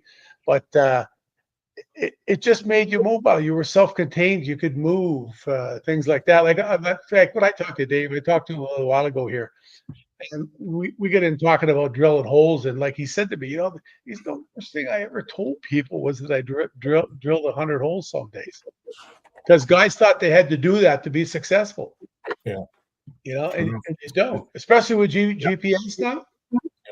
You don't have to go and look. You don't have to drill a hole and try to judge where you are. Okay, well, geez, we've been in 13 feet for 10 holes now. Oh, 17, 8. Okay, here we are. We found what we were looking for. Now you just walk to it, drill a hole, and catch the fish. Or catch none and go to the next spot. But the thing is being mobile. That's what made the ice fisherman what he is. I mean, the stuff we have today, the clothing, the comfort that you fish in today, even if you're, even if you were to go out and not, and sit on a bucket, just the clothing they have today. I was just looking. I've got these ice armor mitts here, and I mean, like, these things are just absolutely incredible. Yeah. The warmth on them, everything else, it's nuts. In the old days, you'd be out there, you'd be freezing. Yeah. Like you'd be holding the heater by the hot part just to get the heat, like to get tingling out of your hands because you'd be frozen all the time. Now you're sitting out there and you got a towel around your neck, wiping the sweat off your face. So true. So true. That's why they have to vent the huts, because they get hot, eh? Yeah. It's well, plus because of the carbon monoxide too. Yeah, the heaters have definitely evolved as well. But the point that you make about CO is very important, that we don't get ourselves in a situation that it is a good idea to bring out a carbon monoxide detector with you when you're out, especially if you are ice fishing overnight. Now, talking about portable, we're going to go to the other extreme with Jay, and we do so, of course, by mentioning Randy's Taj Mahal of huts. His is very similar to that one. And yeah, so I'm starting to see a trend. These are really starting to become popular. Yeah, so I'm with Jim. Like, I like the flip over style when I'm fishing alone. So if I'm solo, I like to just grab and go. So everything's like really organized. Like, I have a clam Kenai. It's not even thermal. Like with the friggin' Jim hit it exactly with the suit and stuff. Yeah, mine's not thermal either. Yeah. Like, I don't need the thermal. The thermal's nice because you don't get the sweat, the drip inside. But honestly, with the base layers and everything I'm wearing now, I don't need a thermal hut. But I will tell you that a couple years ago now, this is the 650 Eskimo, and I got no affiliation with any of these hut companies, but Eskimo is the first one to come out with the full size door. And about 3 years ago, we had a small Eskimo with a little angled door, and I still have it. And and these things I don't get, like, we're just hoarders, right? Like, we don't get rid of this stuff. So I will keep these things for people to use. But that little 3-man Eskimo was big enough for like Heather and I when the kids were like 4, not when they're like 14. So we got the 450 XD, which is one size smaller than this one you see here, but still big.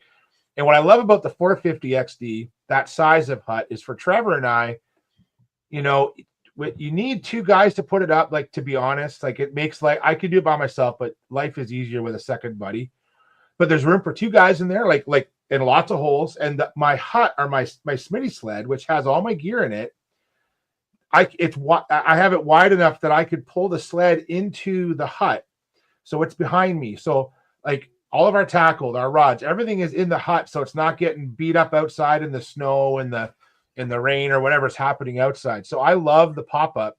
They're pretty light, but they are a little tricky to put up. You just have to you have to practice. It sounds funny, but you got to practice putting them up, because there's even in heavy wind. So what I like to use, Scotty, and we'll talk about this in a minute, is I like to use a K-drill. Yeah. And for augers. And one of the reasons why I picked a K-drill years ago was because you can get attachments for your drill to put the screws into your anchor those huts down.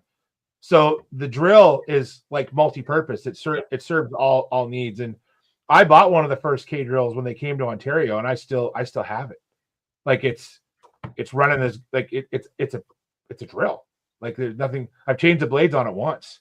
But to your point, you know, the K-drill has lots of advantages drilling holes, but also to do exactly as you said, to anchor. Yeah, because it's a quick remove clutch. You just turn the clutch, take out the drill, put in the adapter for the screws, and then I go around, and basically, while Trevor's holding the hut still, I go around and pop in and I don't actually use the guy ropes, like the long ropes on the sides, unless it's really windy. Yeah. And then I only put them on the windward side just to keep the tent from, because otherwise, I will tell you, it will blow in on you, and it won't blow away. But now it will blow in on you, and you will get smacked around when that buckle comes in. So I'm going to warn people, put the ropes out when it's windy. But I could tell you a story. I was out with Dave Chong. We were on Simcoe on a nice day. We were fishing. It was like early March. It was beautiful, and it was windy though. Oh, was it windy? And I saw one of these huts making like tumbleweed, like heading for Couchiching, right? And it was blowing. It was heading offshore, like gone. And there was 3 or 4 ATVs chasing after it, like trying to catch it.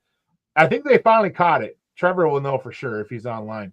But that's hilarious. Trevor and I, now we didn't even use the hut that day because it was so nice. And with these suits now, you don't need the hut. The hut's kind of an option, to be honest. Like, so especially with like back to the suits, Scotty and Jim, you guys know this. Like, if I'm just going for the crappie bite after work for about 3 hours, I really got to think about bringing the hut. I can even if it's really cold, I can struggle through that for a couple hours, no problem. And it's not so much me being cold, it's when everything starts to freeze up, like your guides and I'm trying to do finesse presentations with 3-pound fluorocarbon and a 1/64 ounce tungsten jig with a maggot. And then my line, I got a wad of ice on my end of my rod that's the size of my fist. Like that's not effective. If I'm jigging walleye, it's different. But if you're trying to go for ultralight panfish, you need a hut just to shelter your gear from the elements, so you can actually see the bites happen, right? So 100%. Yeah. And some would consider putting up a big hut like that as sort of basically a main base, right? You'll have that's where you'll have your food, maybe a place to warm up. But that'll be your base camp, and then you'll do as you had suggested, Jim and Jay, about going around and sort of scouting the area to make sure that you're in the right place, and then maybe bring out the 1-man or 2-man portable unit. But quite often, like we hardly even fish in the hut. The hut's just a warm-up spot. Like we'll fish around. We'll drill some holes in there, but we don't fish in there a whole lot. If the weather's nice, as long as not even that nice, just we want to look around, get out and explore a bit. And the hut just stays where it is. And a couple times a day, we'll go over and we'll pack it all up and we'll move. If the fishing's not that great, we'll fully move. But at the end of the day, those big huts. At first I was skeptical of just because they're big. Yeah, they're actually pretty easy to set up. But I recommend going with a friend. If you're going by yourself or you plan on fishing solo most of the day without a buddy, get yourself a 1-man pop-up.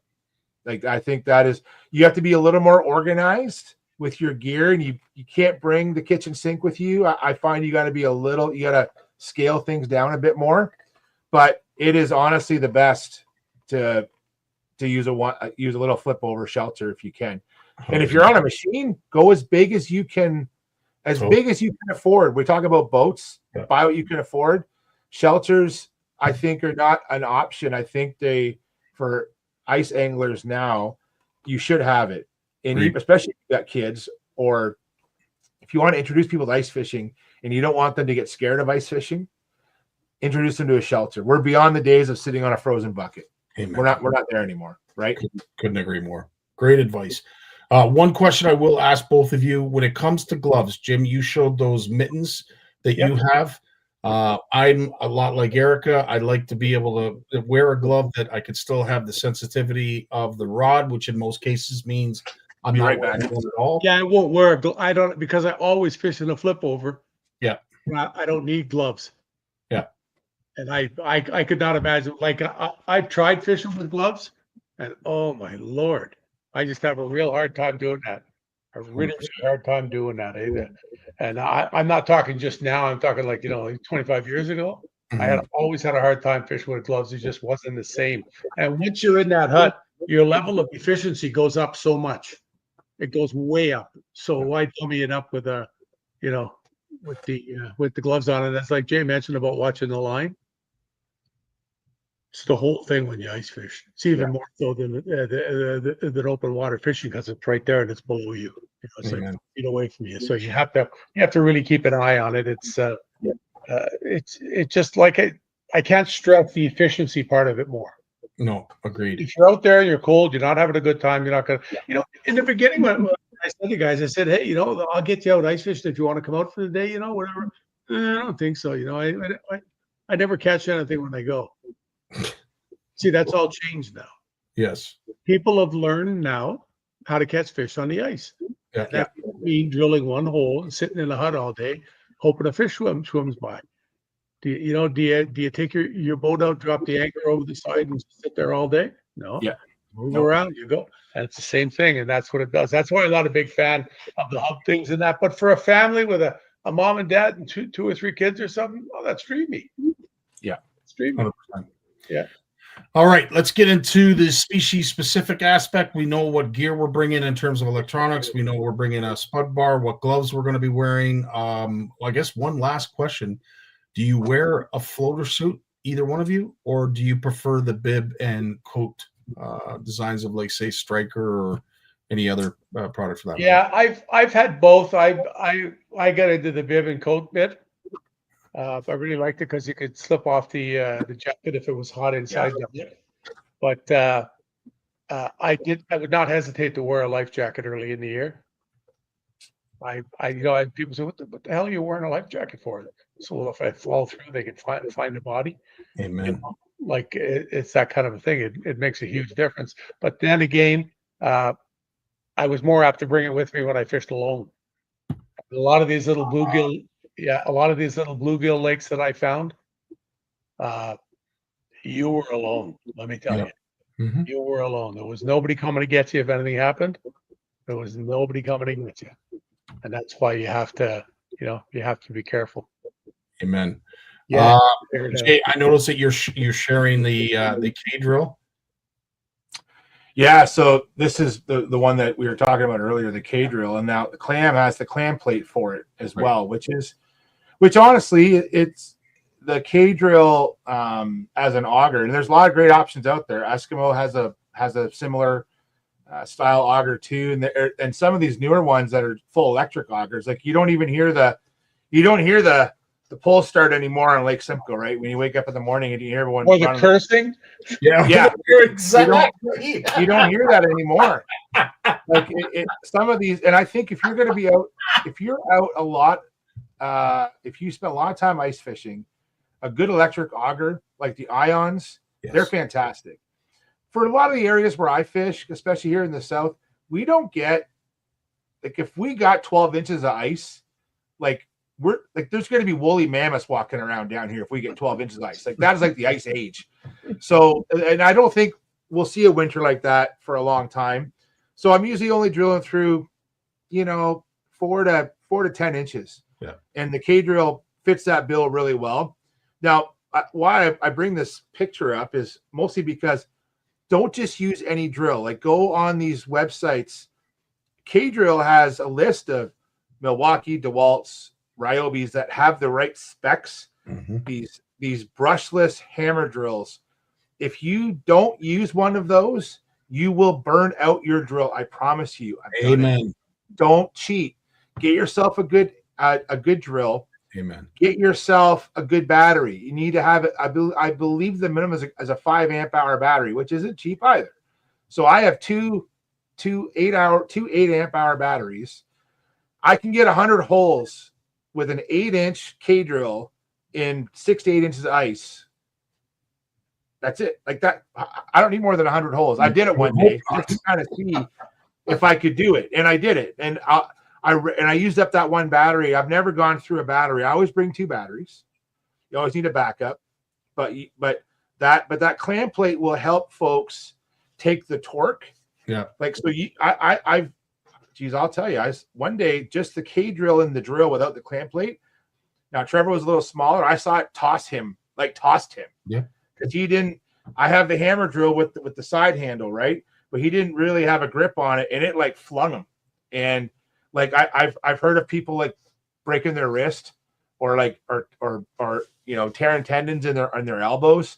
Like, it's got a lot of torque to it. And so just be careful with them. And, but the clam plate will help with that. But I find I don't use it a whole lot, the clam plate, but if I'm bringing friends, I bring the clam plate because I don't know what they're able to do. Does that make sense? And it's true. And if there's any advice I can give anybody that's using a drill or at least some setup like this, let the auger do the work.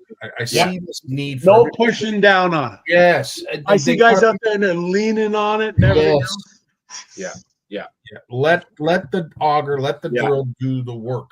Yeah. Because you'll burn out the head if you lean on it, like Jim's saying. Yeah. And of course, it's a little bit different if the 3 of us are leaning on a drill and say Mike console. But needless to say, it affects the ability for that drill, that tool. Yeah, and it's if you're leaning on it, it's probably because the blades are bad.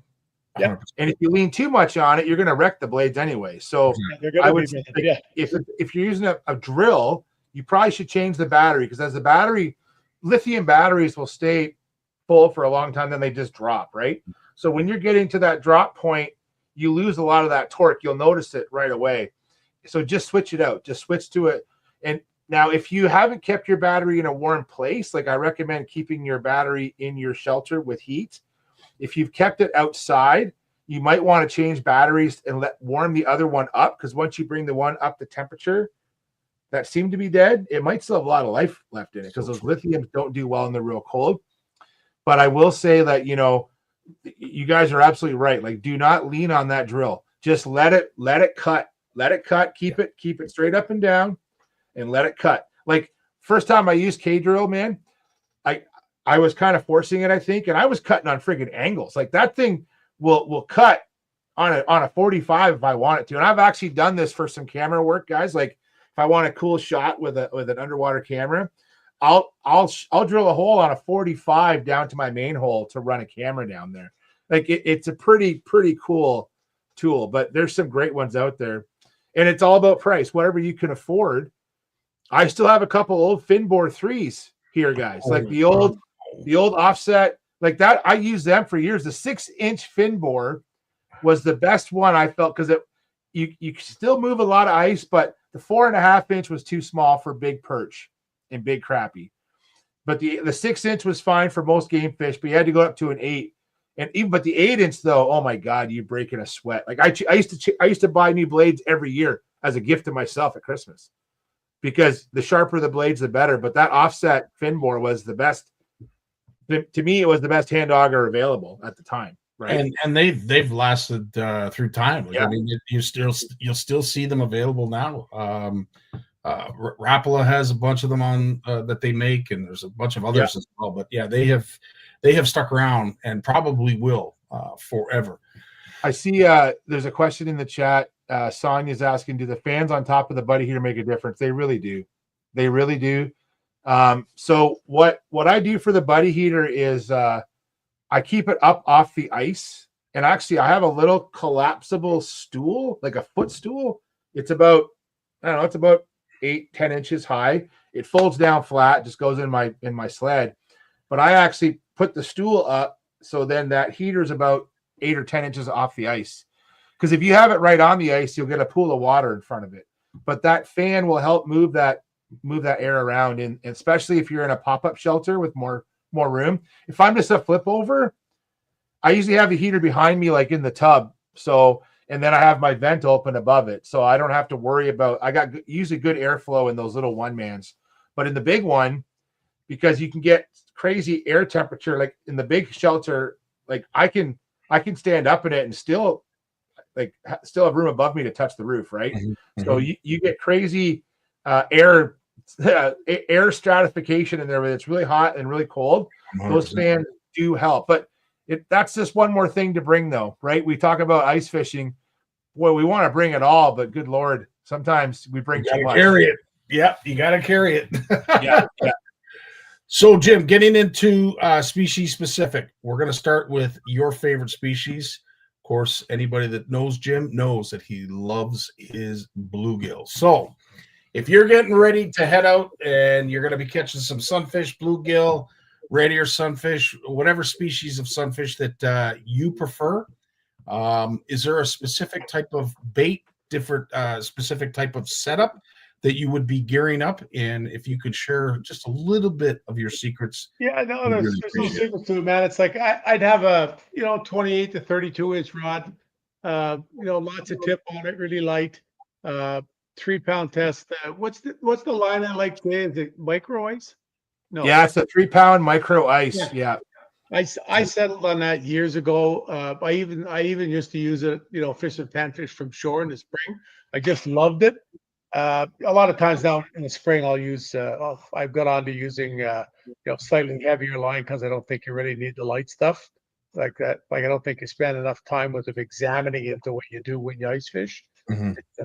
It's a different deal out there, but that's all you need. 3-pound test, some little jigs, any of these types of little tidbits in here. Any kind of stuff like this, that's a little bit bigger than there. But one of my favorites is just some little tidbit like this.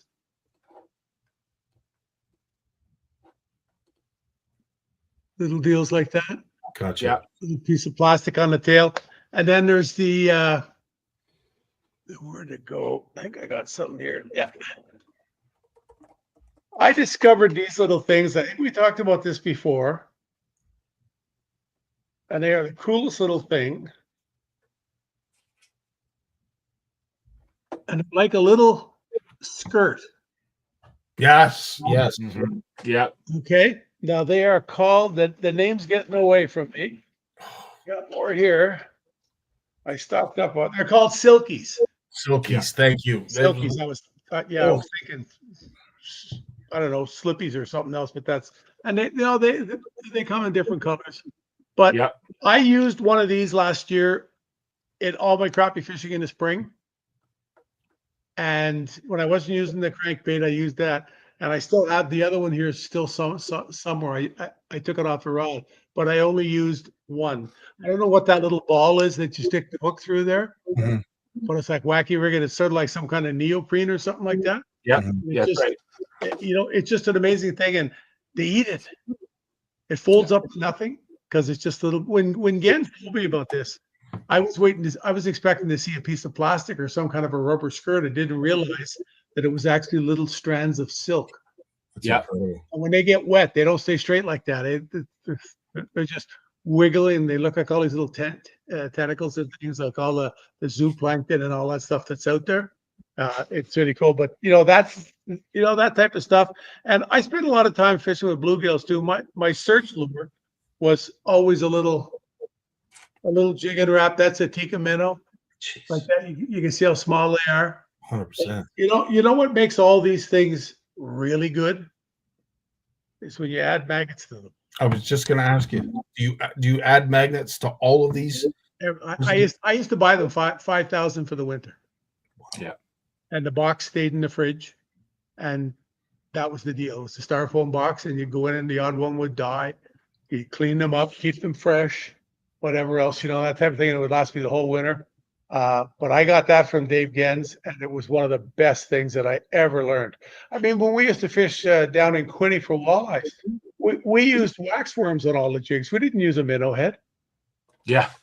We used waxworms because they eat them. When they get near them, they eat them. They eat them every time. There's something about it. 100%. You have to keep changing them, but it's like Gens just to talk about the juice. You got to give them the juice, and they liked it fresh. Mm-hmm. And it was something about when you punctured them, they leaked forever. And Yeah. I guess that gets in the water when a fish gets near it, he eats it. And it works on bluegills, crappies. I caught a couple of big channel cats in the Ottawa River once. Saw the one in XLR. Wow. With the little jig and wrap, the little weenie one, and had about half a dozen maggots on it. And I'm watching the distance close. Like the fish actually was sitting there, not moving, and the jig went down. And I watched the distance on the dial close because they smelled it. And no hesitation, they just swam up and just all in one motion. But that was how simple. And of course, I mean, I had this, the spoon box going, all that stuff too, and everything. But jigging wraps and the tikka minnows, these are really good. I like pinheads. That's those little. Oh, I've got a bigger one here I can show you. That's a pinhead. That's a bigger one. That's more like getting to be a walleye size. Yeah. Yeah. They're really, really cool. A lot of fish come out with these, and I've caught so many fish with them. They're really good, and they've got really weeny little ones like that. Wow. Teeny little weeny ones, and they're just absolutely awesome. And there's times when you get out there, and you get something that's bigger. I mean, I was never a big guy through the ice. Like that would have been pushing it for me. Okay. Yeah. 2 inches, 2.5. Yeah. And, it's stuff that works. And I'm a firm believer that keeping it simple really helps. Amen. Amen to that. Like what is it they call that? The KISS rule. Yep. Like it's really true with ice fishing too. You don't have to lug as much stuff. I heard Jay say a couple of times there, he was, my God, you can't bring all this crap. You want to have it all. It's not like when you have a boat. Yeah. And you take out 20 plain old boxes at the end of the year, or 30. I remember times when the whole jacket in the middle of the boat would be filled with plain old boxes. Like they were literally like 3 or 4 stacks. There'd be like 30 of them in the boat. You know, you had everything there that you needed, and it stayed there. But when you're ice fishing, that one little box, double-sided, Mm-hmm. and I don't know what these cost, about $10 or something. I guess they sort of got brought down from fly fishing box type thing, you know. Except they just make them a little bit stronger. But yeah, no, it's pretty simple. You know, you don't need you don't have to have anything fancy to ice fish. It's No. that's one of the nice things. But you know me from fishing with me too. You don't need anything fancy to fish in open water either. No, that is. And I that think is true. the simpler you keep it, the more Amen. fish you catch. Definitely the more fish you catch. Yeah. Couldn't agree more. Jay, a great segue. Obviously, you can add to what Jim has said, but the next species I was going to bring up was, of course, crappie. A lot of similarities between it and a bluegill when it comes to targeting them through the ice. Anything else that you would add on top of what Jim has already said? I think Jim really hit it well there. I think for crappies, like for bluegills, you know, we're keeping things pretty small. You know, like a big bluegill, like that one there is probably 7.5 or 8 inches long, which is a good size one. Mm-hmm. But rarely do you get one like a 9 inches big, and a 10 is a trophy, right? Mm-hmm. Like that's kind of where the bar has been set. You know, when you're talking crappie, they're a little more predatory. So they grow a little bigger, their average size, typically. The small ones, though, you got to sort of match the hatch to where you are. Like I go to some lakes where a 10-inch crappie is a giant. Like that's a big one. So you got to keep your baits downsized. And I pretty much use all the same baits for both, but for crappies, I'm not scared to go up a little bit in size, you know? So, you know, I still might use a little 1/64th ounce if they're real shy, but I might go up to like that 1/16th or that 1/8 ounce spoon, right? I think what's important too to mention to everyone is when you're ice fishing for, and I don't care whether it's for crappie or for bluegill or for perch or for walleye for that matter, you know, I really enjoy, like, we're allowed 2 rods, so I do a 2-rod approach. Typically, I always have, now all my ice fishing rods are pretty much finesse. Like, let's be honest. Like, unless I'm going for lake trout or big walleye where I break up my 30-inch medium heavies, I'm using 26 to 32-inch light or ultralight rods for most of my fishing. And usually on one, I'm running 3-pound mono or fluorocarbon, depending on which rod I'm using. But that's that perfect sweet spot that Jim talked about. So a 2-pound test will help you with presentation, but you lock into a 14-inch crappie on 2-pound test, there'll be a lot of swearing at the hole. I'm gonna tell you that now because I've done it. 3 pounds is that sweet spot, right? Because 4 on a little tiny tungsten jig, 4 doesn't allow it to behave. You want to basically be natural as possible. And on 2, oh, you'll get that. I've tried 1-pound test, and my heart's been broken. So 3 is that sweet spot. 4 is a little too heavy for crappie. We're just talking about crappie here. And then on my other rod, I'm usually running like 4-pound, like ice line, like Berkeley Fireline ice or something similar to that, where I'm using a bit of a heavier jig, usually a spoon, like the spoons that Jim showed you, or little rattle spoons. Glow, I love for crappies. I'm usually fishing at night or in the evening or early morning, so I love a glow. I'll bet you if you were to put a flashlight on my box of ice fishing stuff, over half are glowing.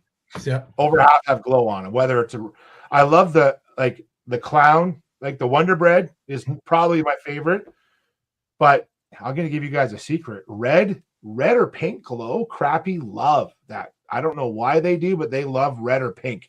Really, really like that a lot. So that's kind of like, so it's just like bluegill, but I'll go up a little bit in my size because some of those crappie just are a little bigger and a little more aggressive. They can be. Amen. That's awesome. Incredible information being shared here. Now, Jim, obviously there's one other panfish that is, as we've already mentioned, very popular through the ice. Probably one of the more popular species of fish to target through the ice is, of course, the perch.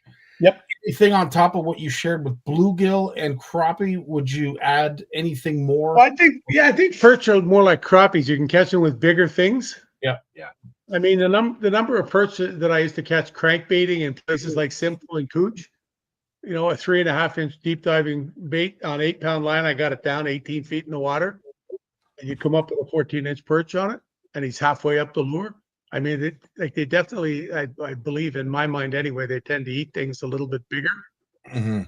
And I know when you're out there and you see it, it's amazing what they can jam in their mouth. I mean, we've all been walleye fishing with a 4-inch, minnow on the back of a jig and come in with just the lead sticking out of the mouth of a perch. Yep. These things can eat. Mm-hmm. They can eat, and when their mouth opens up, it's like a crappie. A crappie's got a monster-sized mouth. Mm-hmm. I think it's going to be huge, compared to a bluegill or something. And the number of times that I picked a chicken wrap or a rattle bait or something out of the roof of a crappie's mouth, like it was just line coming out the mouth. Mm-hmm. So, but I think upsizing it a little bit. I don't think you have to worry about the little weeny things so much. But it's like anything else, you've got those, like Jay said, about having 3 or 4 rods with them, some different things. You can change. You can just reel it up, put the rod down, and go back down. And another thing too, I was thinking of, just we were sitting here, I was listening to Jay talking. I was thinking, when you miss a bite, I always just to see guys know they miss a bite, they set the hook, they don't get them, they bring it up. Don't bring it up. Leave it there. Yeah. He wanted to eat it. Leave it there. I said to a buddy of mine one day, he doesn't fish much. I had it behind the house. I think it was the first year I was here. And he set the hook just like a maniac. And I said to him, "What's that all about?" And he goes to reel it in. I said, "Leave it." He said, "I couldn't believe how hard that fish hit the lure." I said, "Don't leave it there. Leave it there." So he let it go back to the bottom. He shook it a couple of times and he caught a 9-pound pike. Jeez. That's why he felt the impact because pike, they move. But it just goes to show that fish wanted that. Yeah. If he would have reeled it in, he wouldn't have caught him. That's right. A number of times that I've set the hook with plastic and you think it's gone down the hook and it's not straight anymore. Well, do you think that the fish is sitting there going, "Oh, geez, that was plastic. Good thing I didn't eat that." He drills something and then it gets away from him, so he goes and eats it. How many of these underwater videos do you watch now of a fish, biting at something and it gets away and it goes 3 or 4 times and eventually gets it? Just leave it there and let the fish make the decision. Amen. Well, I'll tell you a story, same story that you're telling there, Jim, where I was out on Quinny with Trevor once. And if he's listening, he hates this story, but I'm going to tell it. Okay. So we're out fishing on Quinny. We're in our hut. You got 4 holes, 2 apiece. We each got jigging spoons down different, or I think I was running a blade bait and a jigging spoon. Doesn't matter. Fish comes in. So we're both running our flashers, right? And then Trevor's like, "I got one." So I can see on his flasher, the fish is red, and on mine, it's like green. So I know it's under his cone. So I'm like, "That's cool, man." I'm like, "Okay, Trevor, just get ready." So, you got to kind of coax him up, right? Sometimes you got to get him to chase. So he's coaxing, and it hits. He sets a hook, but sometimes you guys know you got to time that hit. Like, you just can't swing. You got to make sure it's on there. You got to kind of, and sometimes I'll actually stand up and set. Like, I got to chase all the way up. Fish comes off. He throws the rod down. He's all pissed off. What does that fish do? It comes right into my cone, and it's hot. Like, it's that red line is like a cobra in that cone, right? And I just start doing the same thing. Bam, got him, like a 4-pound walleye. And Trevor was it had to be the same fish. It was, so Jim, it got the taste of the meat and it wasn't done yet. Trevor, I think, just had it barely hooked and it came off. Because that's what happens sometimes with these fish on ice fishing. You got to have good hooks. Like, I change a lot of my hooks out, and you need sticky, sharp hooks because these rods are pretty light and you're using them on sometimes big fish. And so you want that hook to stick, but you're not going to we're not talking like jacking a swim jig in a 4-pound largemouth. Like, these are big walleye and you just got in the corner. So when you bring it up, you got to be ginger with that fish all the way to the hole. And one of the best things you can bring is someone who knows how to land a fish on the ice, someone who's not scared to get their arm wet and like not bang that fish against the side of the hole, because a lot of dreams have been broken with hooks in the side of an ice hole, right? So, you know, but Jim's right though. Like sometimes you just have to stick with those fish, stick with them. Once you get them hot, they'll stay hot. Don't give up right away. Don't be disappointed, because you might get a second chance. Amen. Now, we've talked a little bit about pike already, but to our friend Jeremy, who loves his pike, Jim, I will ask you to share some of what you have used or have found successful in the past when it comes to targeting pike. Do a lot of ice fishing for pike. A lot of times when we did it, I employed big jigging wraps, the bigger sizes. Few spoons, like some of the Williams spoons and things like that, was what we used back then. But there's a myriad of stuff out there now. Like I say, like about the ice fishing industry growing up. There's so much stuff out there now that the amount of it. And I also, when I fished for pike, I fished a lot of quick strike rigs with live bait because I wasn't going to keep them, and I really enjoyed the whole quick strike rig deal, making them and getting it perfect and getting the right bait and you know, there was some days when it really worked, where you really caught a lot of fish and it was fun. And I wasn't keeping them, so they're going back down the hole. So, you know, they're hooked in the mouth. Hey, that's the big thing, because pike, boy, when they open that big yap and they suck something in, it can be in their throat awful fast. A quick strike rig very seldom would make it in. It's it gets stuck in the mouth on the way in. Jay, anything more to add on pike? No, pike is something for me that I rarely target. We catch a lot of them, but I don't want to target them. And usually if I land one, it's a good thing, because usually they just tear me off, because I'm usually going after perch or panfish. But we will bring a pike rod. Like Long Point Bay is a great example where there's great pike fishing. And there's just some days where the pike will cruise in and you can see them. Like usually when you're out there, it's so shallow and clear that you could sight fish them basically, right? So they'll come in and they'll hang around your hole. And usually in the sled, we'll have like a 30-inch medium heavy rod with a bigger hook. And usually if we buy minnows, for example, there'll be one big emerald shiner in the minnow bucket. And we're like, okay, if we get a pike, we're going to throw that one down. So we have fun with the pike. And honestly, sometimes the pikes are the one we keep to eat because they're tasty. Like people don't give pike enough credit. If you know how to clean a pike, they are darn delicious. And you get some quality meat on a pike, especially some days. Like I know at Long Point, perch fishing is what you're after, but I'm telling you, like the perch are pretty small some days. And I'd rather bring a couple big pike home and clean them up. You know, I'm not talking giant ones, but a nice like 24 to 26-inch pike you get a couple of those. That's going to feed the family really well, right? Now, there's other toothy critters too that we can bring up, but typically we don't target muskie, and in a lot of cases, muskie are closed. They're an incidental catch.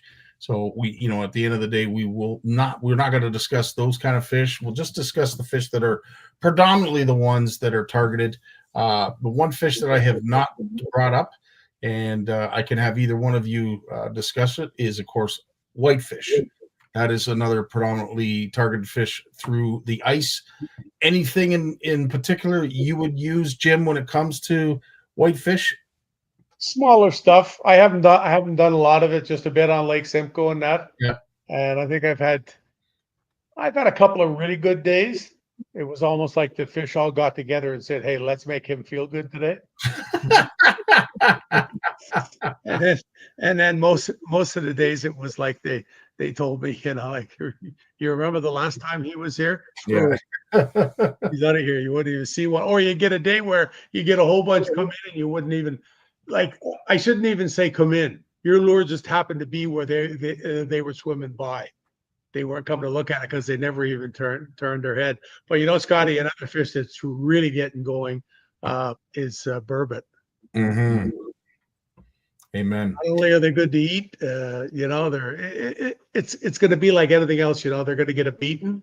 Yeah, it's going to change. I know guys that have lakes in the Rideau here, the Rideau area, have lakes to go to, and they can catch like sometimes 30, 40 of those in a night. Is that right? And they are aggressive. I've heard that. They are aggressive. Once they get going, so it happens right around dark with them too. It seems to be when they really get going. But wow, I've had some fun with them. I wonder about burbot. I was gonna say I wonder about burbot too, because they're getting so popular. Like there's no limit on them, right? So, and they are pretty tasty. I've had them before, like freshwater lobster. You'll hear them referred to as. And I often worry about fish like that. That should we have a limit? Maybe we should. Like I know they're not like to some people they're not, really nice game fish, but you'd hate to see them just disappear because people are being a little silly with them, right? Like, they release well. They're a deep water fish. They can be handled. But they're becoming so popular. I wonder if, and I'm sure it's being discussed. Again, I don't do regulation review, but I'm kind of curious where we're at because they've really hit so much popularity recently. Amen. We have just a couple more minutes. As I said, I don't want to keep Jim or you, Jay, any longer than we need to, but there's a couple species still left. One in particular, of course, is trout, not specifically rainbow, but it could be rainbow, could be brown, but just the trout species in general. Typically, of course, if we're talking simple lake trout are the targeted species, but is there anything different, say, if you're fishing for pike, that you would change up for lake trout?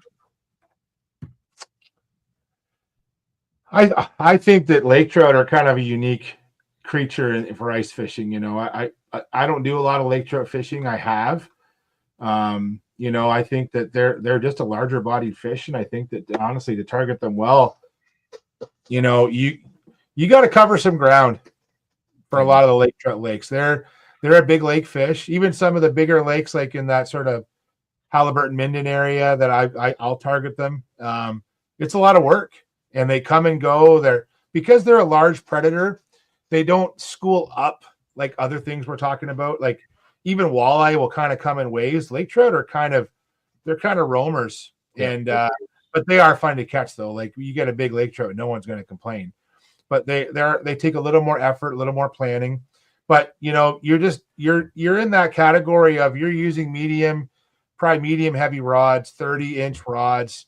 I think for a lot of large, like if I go to Quinny, for example, I'm using like medium heavy rods, 30 inches, probably 10-pound fire line is usually what I use in those situations. And I know some guys are probably like 10-pound fire line. Fire line is, as long as you're not rubbing it on the edge of the ice, it is strong and it's good and limp at that size. And then I just change I usually run a fluorocarbon leader. But for lake trout and big walleye, I'm probably running like a 10 or 12-pound fluorocarbon leader. To big jigging spoons, big tubes, big white tubes are very popular for lake trout. In fact, for burbot too. I know some of the guys up on Nipissing target them with glow tubes. A lot of the trout fishing that I do is actually on like small stocked lakes, guys. Like if you go to, I'm going to put it in the chat, that Fish Online app, right? Like it'll tell you all the lakes that are stocked in Ontario, who's stocking them, when they were stocked last, was it brook trout? Was it splake? Was it rainbow trout? A lot of the lakes are splake or brook trout in that sort of Minden, Halliburton, there's sort of that stretch north of the Kawarthas, but south of Algonquin, all through there, and further north too.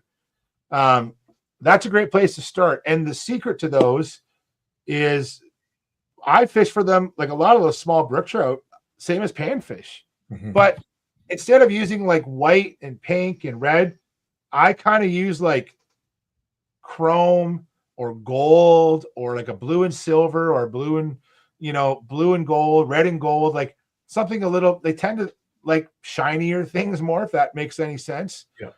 But I up and down size based on what's in those lakes. Like I got some little Swedish pimples with half they're like blue on one side and chrome on the other.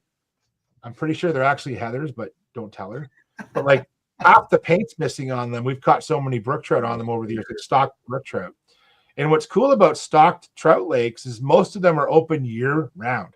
Mm-hmm. So if you want to go ice fish Like a lot of our natural lakes, you can't fish for lake trout until after January 1st, right? For most, and some of them aren't even open for ice fishing.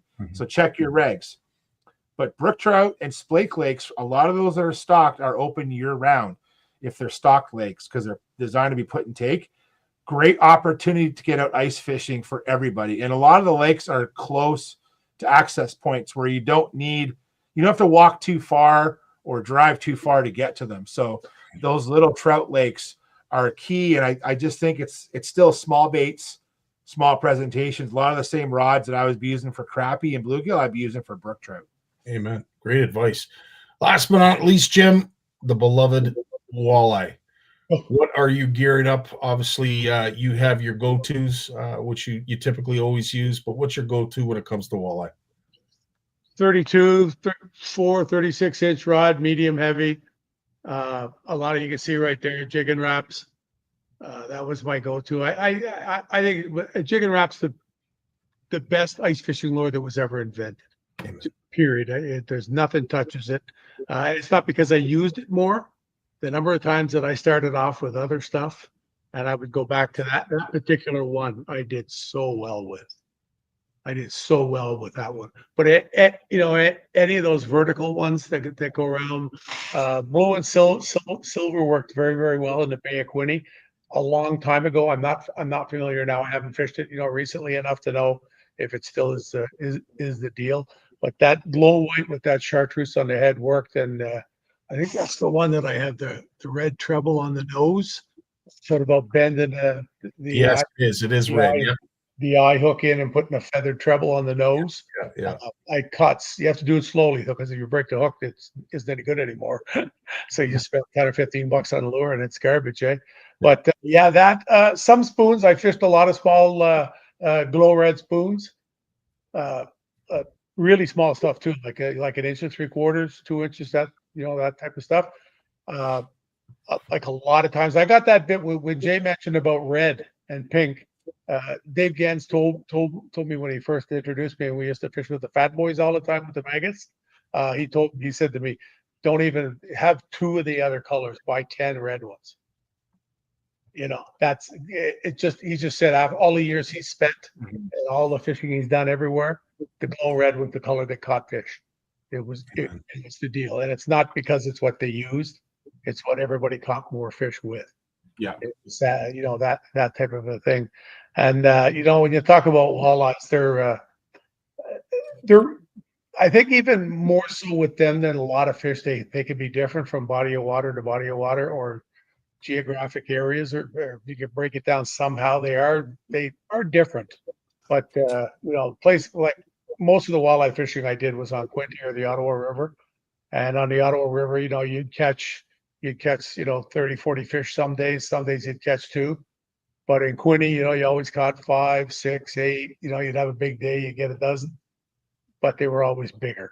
And that was the whole thing why we went to Quinte. I've seen us go down there on days where we spent 2 days there and we only caught 5 fish, but they would have weighed 60 pounds or 40, 55, 60 pounds all put together. And that's the kind of thing that makes it exciting. And I'm willing to gamble my time and effort for a bunch of fish like that. Yeah. Amen. Jay, anything to add when it comes to walleye? No, I think Jim hit it really well there. Like, I think, when you're living, especially in Canada, like there's some walleye meccas, right? Like Bay of Quinte and then the Red River, Manitoba. Okay. These are destination places. And the only regret I really have for walleye, and I've caught some nice ones in my life, but not as many as Jim, I'm sure. But with Quinte, what I've learned is if you can go for like 3 days, because these fish, if you go for 1 day, it's a bit of a roll of the dice. Like it's such a destination place that if you want to put odds in your favor, you got to go for multiple days and explore some water. And because you go there on 1 day and you just start to figure something out, and then you got to go home. Amen. And I find that place is big enough, and the walleye there are awesome. Mm-hmm. That I would rather go there and I've done it when I had more time many years ago. Like I'd go for 3 days often, And I only go there for one trip in the winter. I'd go there for 3 days, Friday, Saturday, Sunday. And there was days where I didn't really even do, like, I can remember getting skunked Friday, Saturday, but Sunday we smashed them because we figured something out. There's a group of us usually, right? Yeah. And so if you're going to go to a destination place, try and make the most of your time there and figure something out. Work with your friends. As much as ice fishing is social, sometimes it is about catching the big one. And I'm torn. I'm usually either like, when I'm out ice fishing, I'm usually either like super focused or I'm barely fishing. Like I'm either one or the other because I'm hanging out.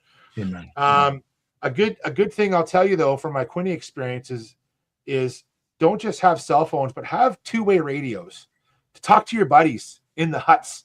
Yeah. Because when it's blowing and snowing outside and you just want to say, how's it going? What do you got? You don't have to text them. You can like literally just on a radio, just talk. And then everyone else can hear in your group. And then that makes the fishing more effective. That's a great thing to bring as a little cheap two-way radio. Great. Because that's put a lot of fish on the ice for me, is being able to talk to my buddies who are also trying to figure things out. You need time to figure out those bite windows, and it can take longer than a day. Amen. Listen, gentlemen, thanks so much for your time. And I know, Jim, we've kept you here longer than perhaps we had hoped.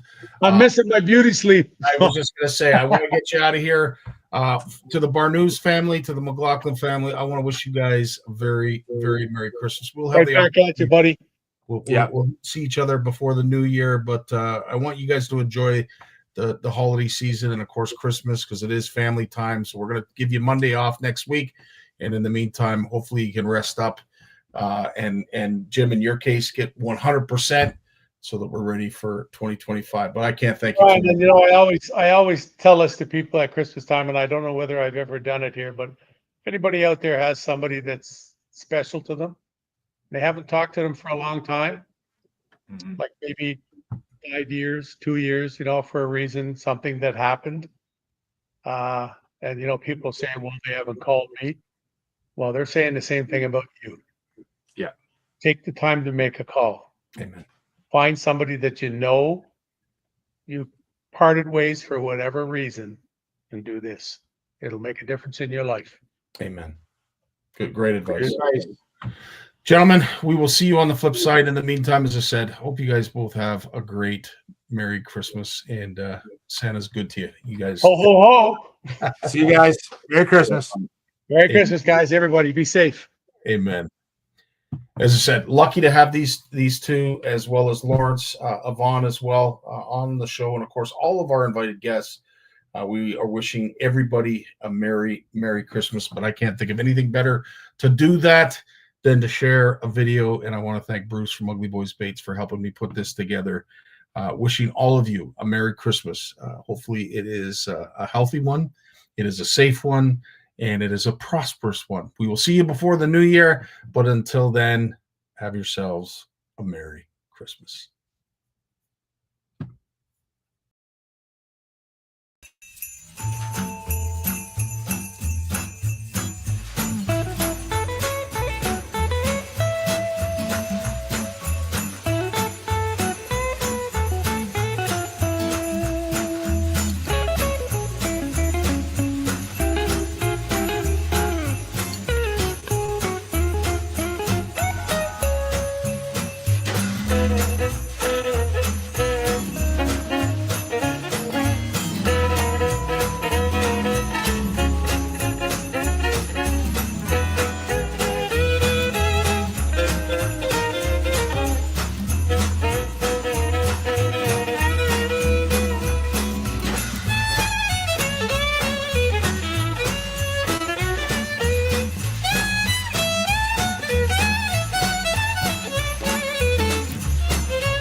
So from all of us at OFC Nation, Cat Macintosh, Pow Castings, Ugly Boys Baits, Horwood Lake Lodge, and and of course our beloved CFN. Wishing all of you the happiest of holidays. And from my family to yours, wishing you all a Merry Christmas